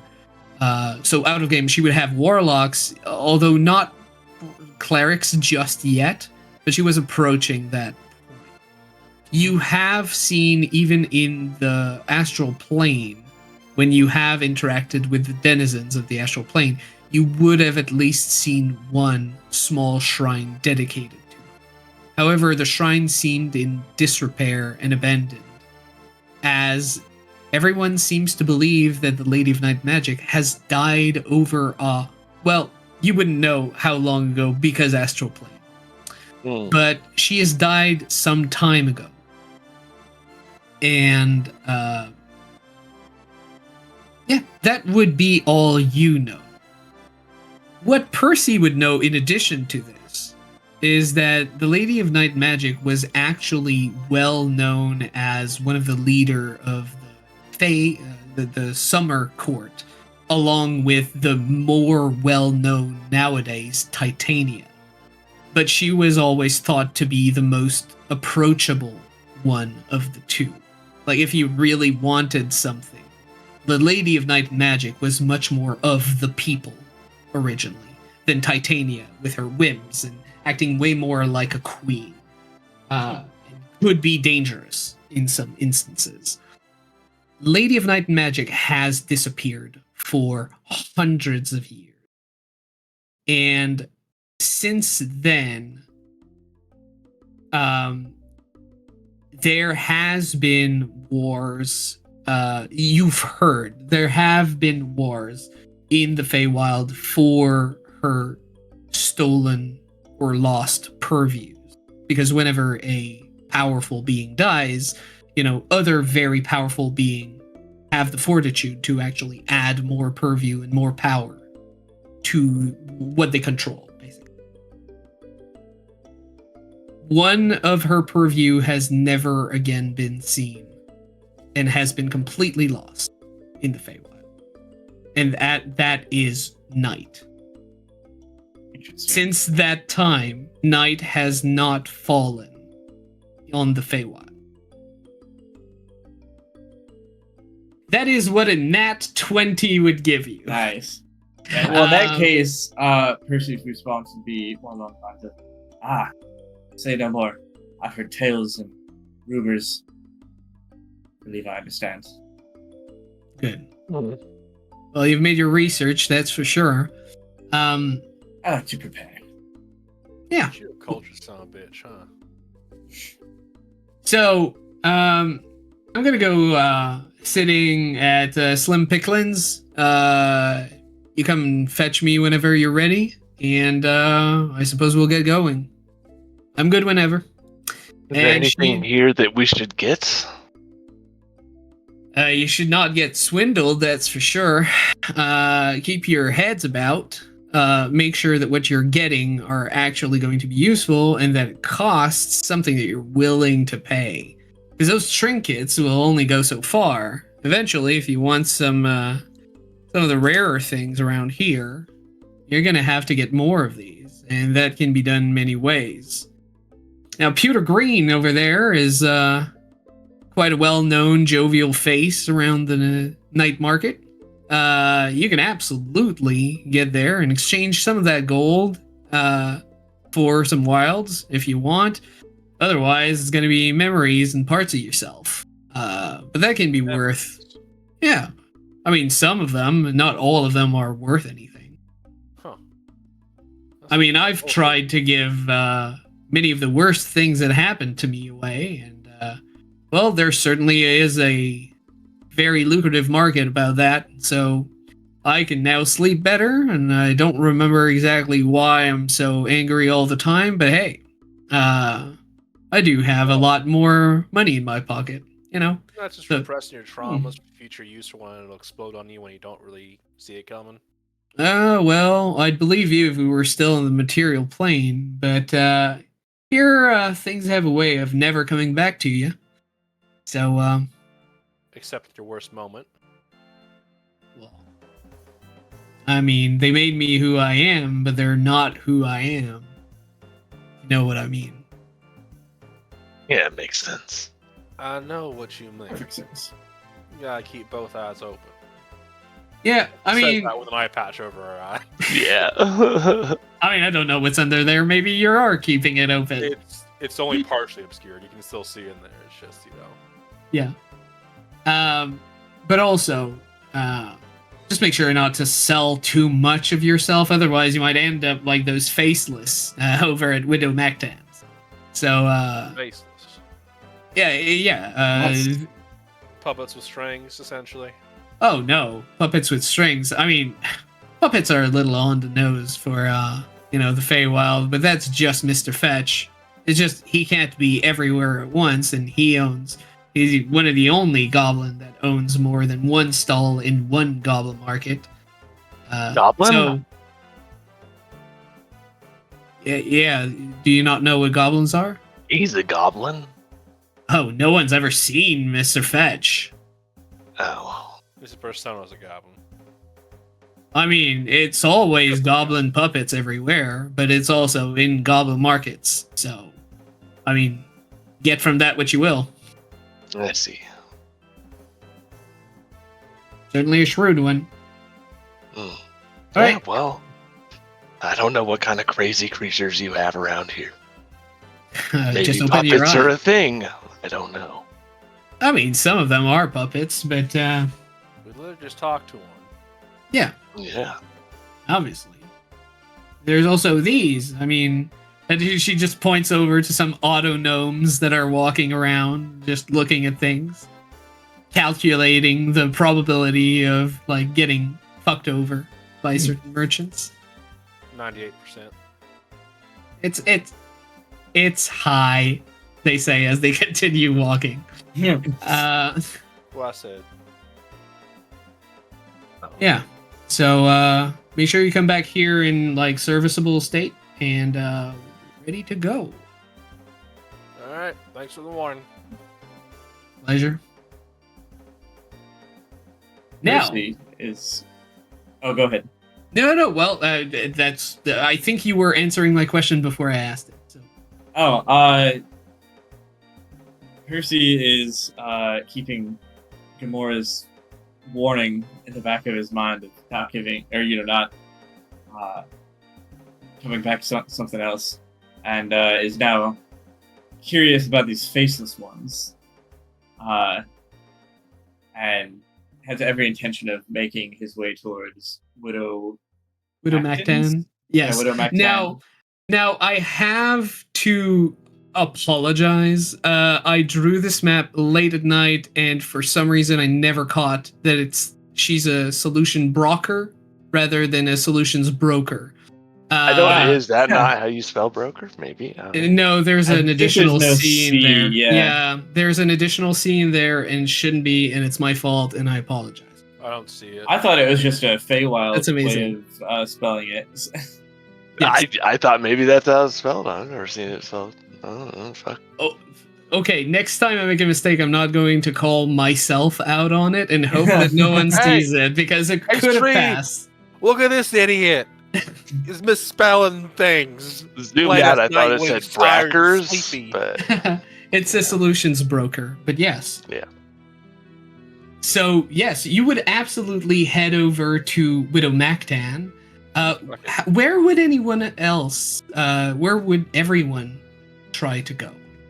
that's probably where Princess would go. It's curious about, these are obviously slaves. I mean, you are passing by like oathbound debtors and runaways, which is literally a flesh market. Yeah. Where you would see like many creatures, some animals, but many of them sentients. But Widow Mactan's store is quite different. Where are you heading to? I'll keep with the Sunyash. original and go to the joyful abstractions while I go check out the brackers. Yes. Hackers. At least it wasn't two Z's. So I think what I'm going to do, because we are approaching the I end. just got that. Yeah, it took some time. I got that immediately. I don't know yes. if that says about me. That says a lot about you. Usually I'm the problem. Yeah, I'm like, wait a minute, that's your thing. I made it easy for you to do your thing, Faye. And Well, and you're not even humoring me. I got there eventually. It's my pain. Bobby has to pick up the slack. Look at what you're doing. So what I'm going to do, since we are approaching the end of our stream, I'm going to describe a little bit what you see at Widow Mactan. I'm going to describe a little bit what is happening at Joyful Abstractions, and we're going to stop there. I'm going to be able to send you, because sometimes a shopping episode can be fun, but it can get long as well. So I think I'm going to cut this over by giving you the description and then giving you what is purchasable in the interim, in between the games, and we can just roleplay the purchase and be done with it. So, since two people are at Widow Mactan, we're going to start with her. Biased. Yes, rule of the many. So, this is an older, much older goblin woman, wearing like old but comfortable clothes. Like, she seems kind of a no-nonsense woman that has seen enough that she's like, I don't sweat the small stuff anymore. She's walking around. She has this affable smile towards everyone, kind of like an old grandma who just wants you to sit down and have more food because she thinks you're too thin. She's going about, like, she has an outer stall and a main tent that is beautifully decorated. Bells and little chimes are hanging from every little part of her tent that just makes nice music every time the wind blows. Outside, there seems to be quite a selection of objects. But inside the tent seems to be where most of the wares that are more expensive and premium seem to be. Outside, you can see many items, like a beautiful silver padlock with a silver chain that is wrapped around just a carving of a chest. So the chest is not really real. You are now polymorphed into a cat. The chest is not real, but the padlock is put over it and unlocked still, just to display it. there seems to be many potions, just vials of wildly different colors that are like bottled fame, liquid luck, and of course the opposite, dejection. Uh, uh, Bashaba's own drink, and quite a few gems and stones that seem to have magical properties. From what you can glean inside of the tent, because there is kind of like just a curtain in front of like beads and little metallic trinkets, but you can still kind of see through. There are the floor is covered in carpets and pillows of many kinds. It seems quite richly decorated inside, and there seems to be quite a few men and women. Most of them material planers. So we think like any of the races that are in the officially can be played as, sorry, that are walking around mindlessly like automaton. They are not puppets. I want to be clear. Physically, they are not puppets. They are made of flesh. And they are dressed in whatever clothes or rags befit their backstory. Flash puppets. Yeah. You could say that, actually. You wouldn't be far from it. There is nothing behind those eyes. Absolutely nothing. And they are like moving stock around, dusting things. Some of them are like just preparing some tea in the back. And as she sees both of you looking around, well, well, well. Looks like you're looking at old Widow Mactan for some solutions. That means you have problems. Anything I could help you with, then?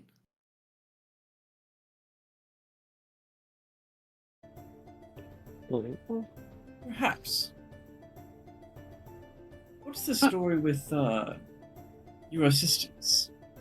Oh, they're not. Faceless. Yeah, they're not my assistants. I took them in. Well, I won't assume that you know this. You must be quite new to the Goblin Market, so I'll tell you. They're faceless. The faceless are people who sold too much of themselves. Eventually, have nothing inside. They're just shells. Typically, they can still serve quite a few purposes. They can be asked to help, and of course, I clothe them, feed them, and, give them a place to sleep. But of course, what most people are interested in is riding them. And I don't mean that as crass, although you can certainly do that. There is a price for everything. But, I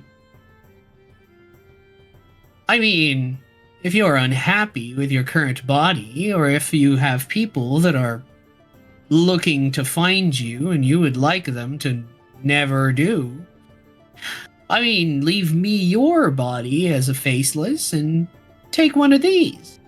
They just want to feel what it's like to be inside that person. Well, sometimes, I mean, it's certainly going to feel different. But, some people are just unhappy with who they are. Dude. Yeah. So, I offer solutions. And in the end, I mean, you won't be faceless. It'll be you in there, your thoughts, your whims. I mean, you'll have a different sense of taste and touch and smell, but for the big parts, it's gonna be the same. It would be nice to be taller. I have some tall faceless. I'm for sure you. I'm sure you do. So they don't have any wants or anything. No, not anymore. They gave all of that away. Sometimes it's, contracts gone bad or signed without too much looking over, and sometimes it's just desperation.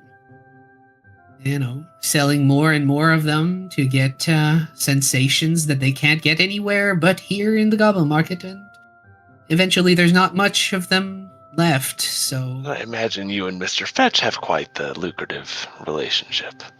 Oh, Mr. Fetch knows my name, but that's about all how far I believe he knows of me. I've been here for the past 75 centuries. And honestly, I think I talked to Mr. Fetch once or twice. Old ass I goblin. see. This supplies a lot of these, I'm sure, though, inadvertently. Yes. Well, I mean, Mr. Fetch himself doesn't do that too much. I think Pewter Green is the one who would, take memories and experiences and wants and needs away from you until all that was left was just a shell. He does try to warn people against it, but, sometimes you can't help greed or addiction or things as that. I mean, it's sad, but it is a unfortunate byproduct of, well, the trades that go on here. I mean, I try to source all my faceless absolutely ethically. Well, if you They want are to free do it- range. I can see that. I'm curious though. What of their souls? Oh, Because that's of those. Well, souls are a funny thing, I could get theological with you, but when you don't have anything that makes you you, your soul would eventually consider your body as not your own. It would be expelled. So they are soulless. That's why they can be embodied so easily. Whatever they were, there is nothing left of it there. I mean, one of them actually died and tried to be resurrected. The soul couldn't come back because it didn't see the body as its own. Would people not get trapped inside of their faceless and I not mean, able to go back to their regular body? Only if they try to do it by themselves. I'm here to facilitate that. I mean, I Insight can make check. you. Yes, absolutely. You can do an insight check. Oh my gosh. Nice. How much? 25. so- All right. Widow Mactan knows her things. And obviously she seems to have a lot of confidence in what she offers. What you're trying to ascertain is if she willingly traps people in these or make sure to like trick people into becoming faceless. No. Well, yeah, I guess. Yeah. No, you're right. All right. Insight not being a lie detector, here is what you truly feel from her is that she genuinely feels for the faceless. Not enough to not make a profit off of them, but enough to not make more if she doesn't need to. And if someone were to do this, then what does happen to their normal body? Oh, well, I mean, I keep them. It's a rental. You can see it as a rental. You're going to embody that body or that body or that body, and I keep yours for a while, and that body will be kept safe. I check them regularly for diseases and such. I send them to sleep in their extraplanar space that is borderline to the astral plane to make sure that they don't age too much. And yes, so basically, we'd keep your body fresh and clean and well fed, as it would do some menial tasks for me during the day. And if you come back and you want your old body and no one has bought it from me, well, no problem. You can have it. How much is it to keep a blank around with you? I'm sorry, I didn't hear. How much is it to keep a blank around with you? Well, I'm not sure I get what you're asking here. These ones right now, they don't have anyone in them, but they can do menial tasks, you said. Well, yeah. I mean, it doesn't cost me anything. They pay for their own, care. It's just that most people here would simply discard them. It's a lot of work, and they can, if not very carefully directed, they will make mistakes and kind of step over things and break things. So I give them tasks that I know they can do. But how much is it to buy one of them? Well, it depends on the quality. You want to go and peruse? I have quite a selection. I think you'd be quite impressed. What are the price ranges? Oh, well, we could absolutely go for one of the more difficult models, let's say, for 35 wilds. But that's we could... preposterous. Oh, is it? No, I don't think you'll find a better price anywhere else. But I'm always up for a little bit of a haggling. And it could go up to 500 wilds. I did have an adult brass dragon at one point, but that left quickly. I imagine. Yes. So yeah. Right. Well, what do you think, Mr. Highwater? My castle, if you would. I mean, That was intentional. I mean, I don't think we need anything extra holding us down, but it's certainly an interesting prospect. One to keep in mind for later, perhaps. Yeah. I mean, you do what you want. So far be it for me to, stop you from having a time or having yourself a assistant.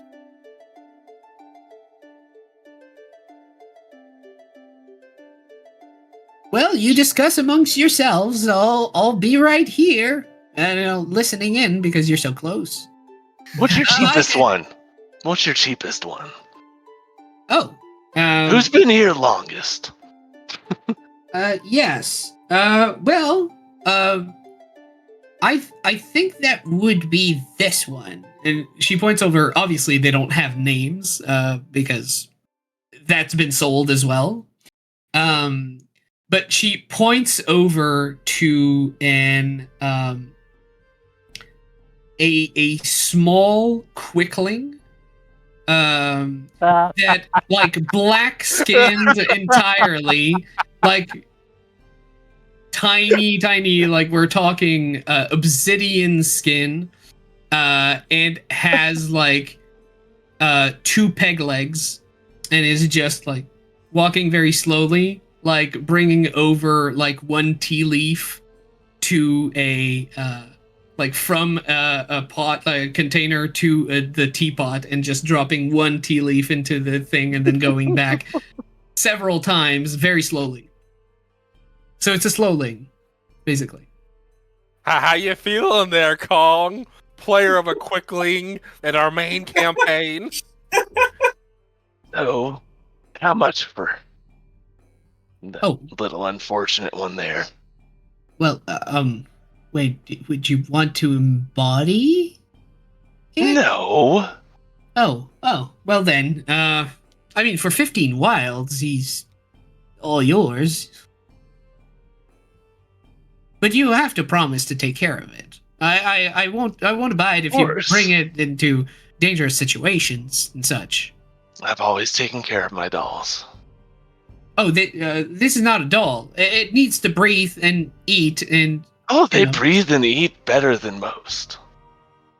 I don't know what dolls you had, lady, but, alright. Well, 15 wilds and it's all yours.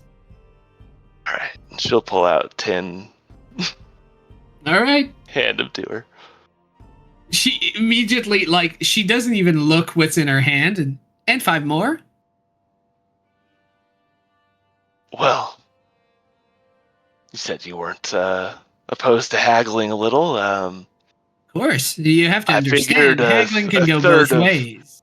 well, a third of that slowing, as it were, isn't even organic.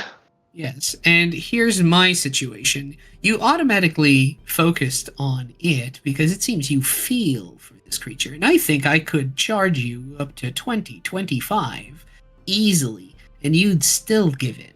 So let's But you be care about absolutely these clear. things. I care about them, but I will not be swindled by some first-timers in the Night Collector's Goblin Market, my friend. I've been here for 67,000 million years, and so I have not fallen with the last rain, which it never rains here. Okay, you're right.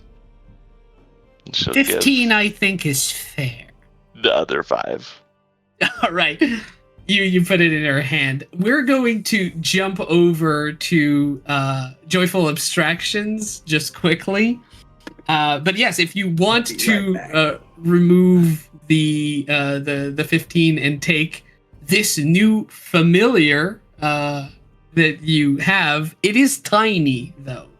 Okay. Like it's an actual like quickling, not what you're playing in the other game, of course. And I Awesome. wasn't making a dig at you. It's just No, it's written. that's awesome. It's Yeah. written there. But you have a slowling with 2 peg legs. Joyful Abstractions is a beautiful store. Now, most of the stores here are in very temporary homes. Built with wood and kind of looks like it would be easy to unmake and rebuild elsewhere in a pinch. Not this one. This one has actual stone foundation, beautiful glass windows, as I said, stained glass. As you look inside, you see a large banner that quickly reforms its runes to spell out experiences. Behind the counter, there is, the best I can describe it, is a goblin man in the exact physical shape of a handsome elf man. But it is a goblin. But imagine the proportions and the size and the everything else of an elf. Or more accurately here, an Eladrin. And he seems to be looking over at customers, which are plentiful inside the store, giving them like a devilishly charming smile as he's explaining each of these things. Along the walls, which are quite high, much higher than what it seems from outside, there are rows and rows and rows of shelves, which all have vials and potion bottles filled with colors and light inside. And you can see experiences and dreams everywhere. But all of them are not just seemingly for entertainment's purpose only. Like, of course, there's some of the best sellers seem to be like dreams in which your father finally says he loves you. Or that he's proud of you, you know, or that you finally get like that childhood bully to apologize. These kind of experiences and dreams are very, very popular because they're all in a section called Catharsis. But there's a whole other section that are just oddities and skills, which you could theoretically buy like a full apprenticeship in a smithy. or perhaps like 3 years abroad in a country learning their language. So if you want to buy these experiences, it seems that you can. So if you want to buy a proficiency, this is a store for proficiencies. And if you have the coin for it, expertises, even. But like someone would have had to sell it before. So probably a master at their craft is wandering around with the skills of a novice and a lot of money in their pocket, you know. So, yes, and as you're looking around, like all these possibilities open up. But there's also like, yeah, all of these are priced quite differently. So if you want a tool proficiency, if you want a new language, if you want like even the mastery of knowing how to cast one single spell, there is like all the times that a wizard has spent in class or over books learning how to cast that one spell. And as you're walking around, the owner, it seems, of Joyful Abstractions kind of come over, finding everything you like. And there's this kind of jarring goblin that is too beautiful to be comfortable around. Yeah, that is something. I have to say, the whole collection is my pride and joy. Right. How about you? You're somebody's pride and joy? No, not particular. Because they should be proud of you. Oh. You ain't my daddy. No, I'm not. But here are all the daddy experiences. Wait, And obviously... daddy or father? We have both. And he kind of points to like a small door that leads out back, like in the a nook out there. There's a little yeah. What would you call it? Curtain. Yeah. Yeah, there's a curtain separating, definitely. Right. Well, aside from that, are you a fucking dire goblin or something? What is going on with you? You are entirely too pretty. Well, thank you so much. No, I started as a goblin. Thought it was a little bit limiting. Plus, helps with the sales, I'd say. And he flashes you an entire row of like perfectly pearly white teeth that is too perfect, again, to be... It just looks off. He's very uncanny valley. Yeah, 100%. He's very uncanny. I'm just imagining valley. Human teeth in Goblin, and I'm like, yeah, that's exactly it, and perfect as well. Like, you realize that the imperfections that will make us beautiful, right? Well, only imperfect people would ever think that. You know, I thought that. Yeah, thank you. I'm imperfect. And you are in the most beautiful way, of course, and I say that with only compliments in mind. I thought that as well, but then I realized that imperfection is just a byproduct of being too poor to fix it, especially in a place like this. You got a point. So, you happy? That hesitance is no. on. No, right. No. But, you know, small things are much easier. I mean, that eye of yours could be replaced with something absolutely enchanting. Nah.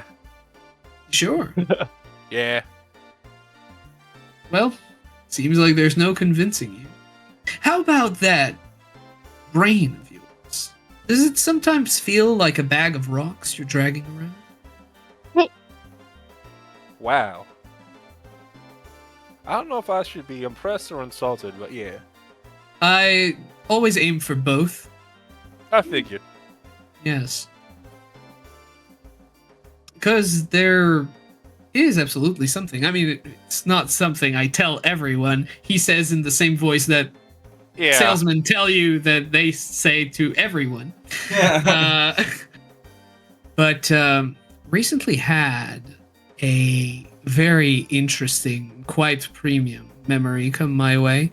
An adventurer who read a very interesting tome that had secret mental techniques that permanently increased their wit, their speed of thought, their creativity. It's quite amazing.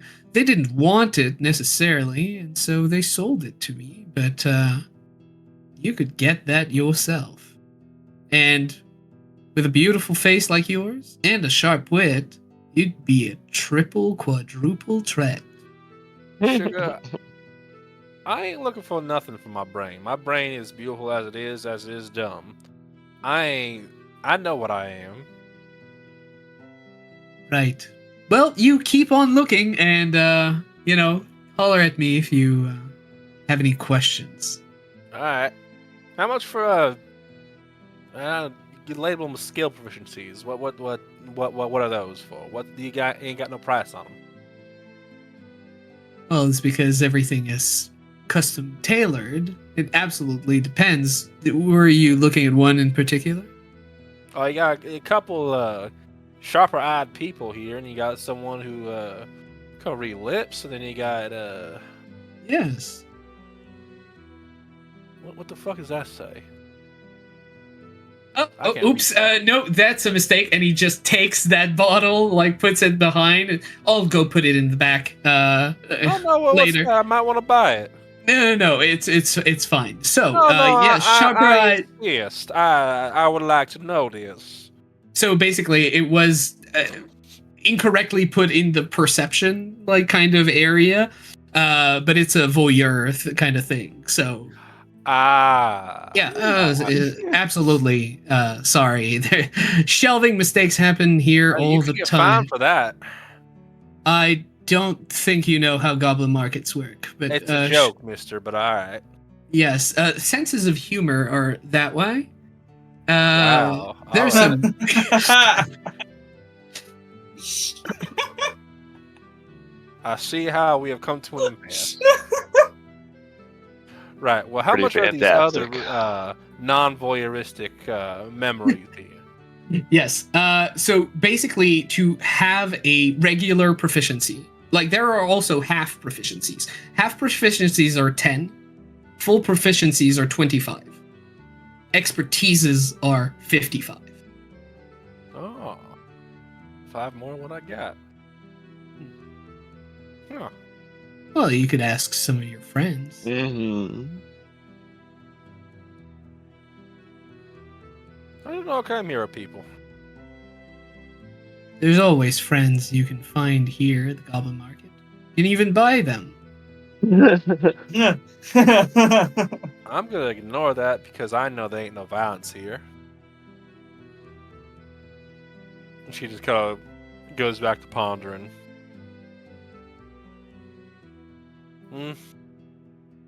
I'll think on it a little bit. I'll come back later. You do that. You make up your mind, and I hope to see your beautiful blue eyes back here in a jiffy. And if they're not blue, blue eyes are over there. Right. Well, I hope you find happiness. She'll step out. So too. And it ain't gonna be at the end of the bottle, my friend. Right. So we've had a bit of an inside look into some of the stalls here at the Goblin Market. We are reaching 11:30, so that will be, I believe, the end of our stream for tonight. Really hope you had fun.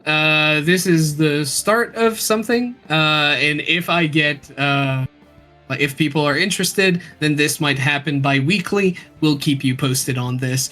But as for now, this has been the very start of Tearfall, the Chapter 1, Goblin Market. And this has been Thomas, Bobby, Faye, and Kong Hoping that you have a great night. Thanks for DMing. My pleasure. Yes, been lovely. See you, chat.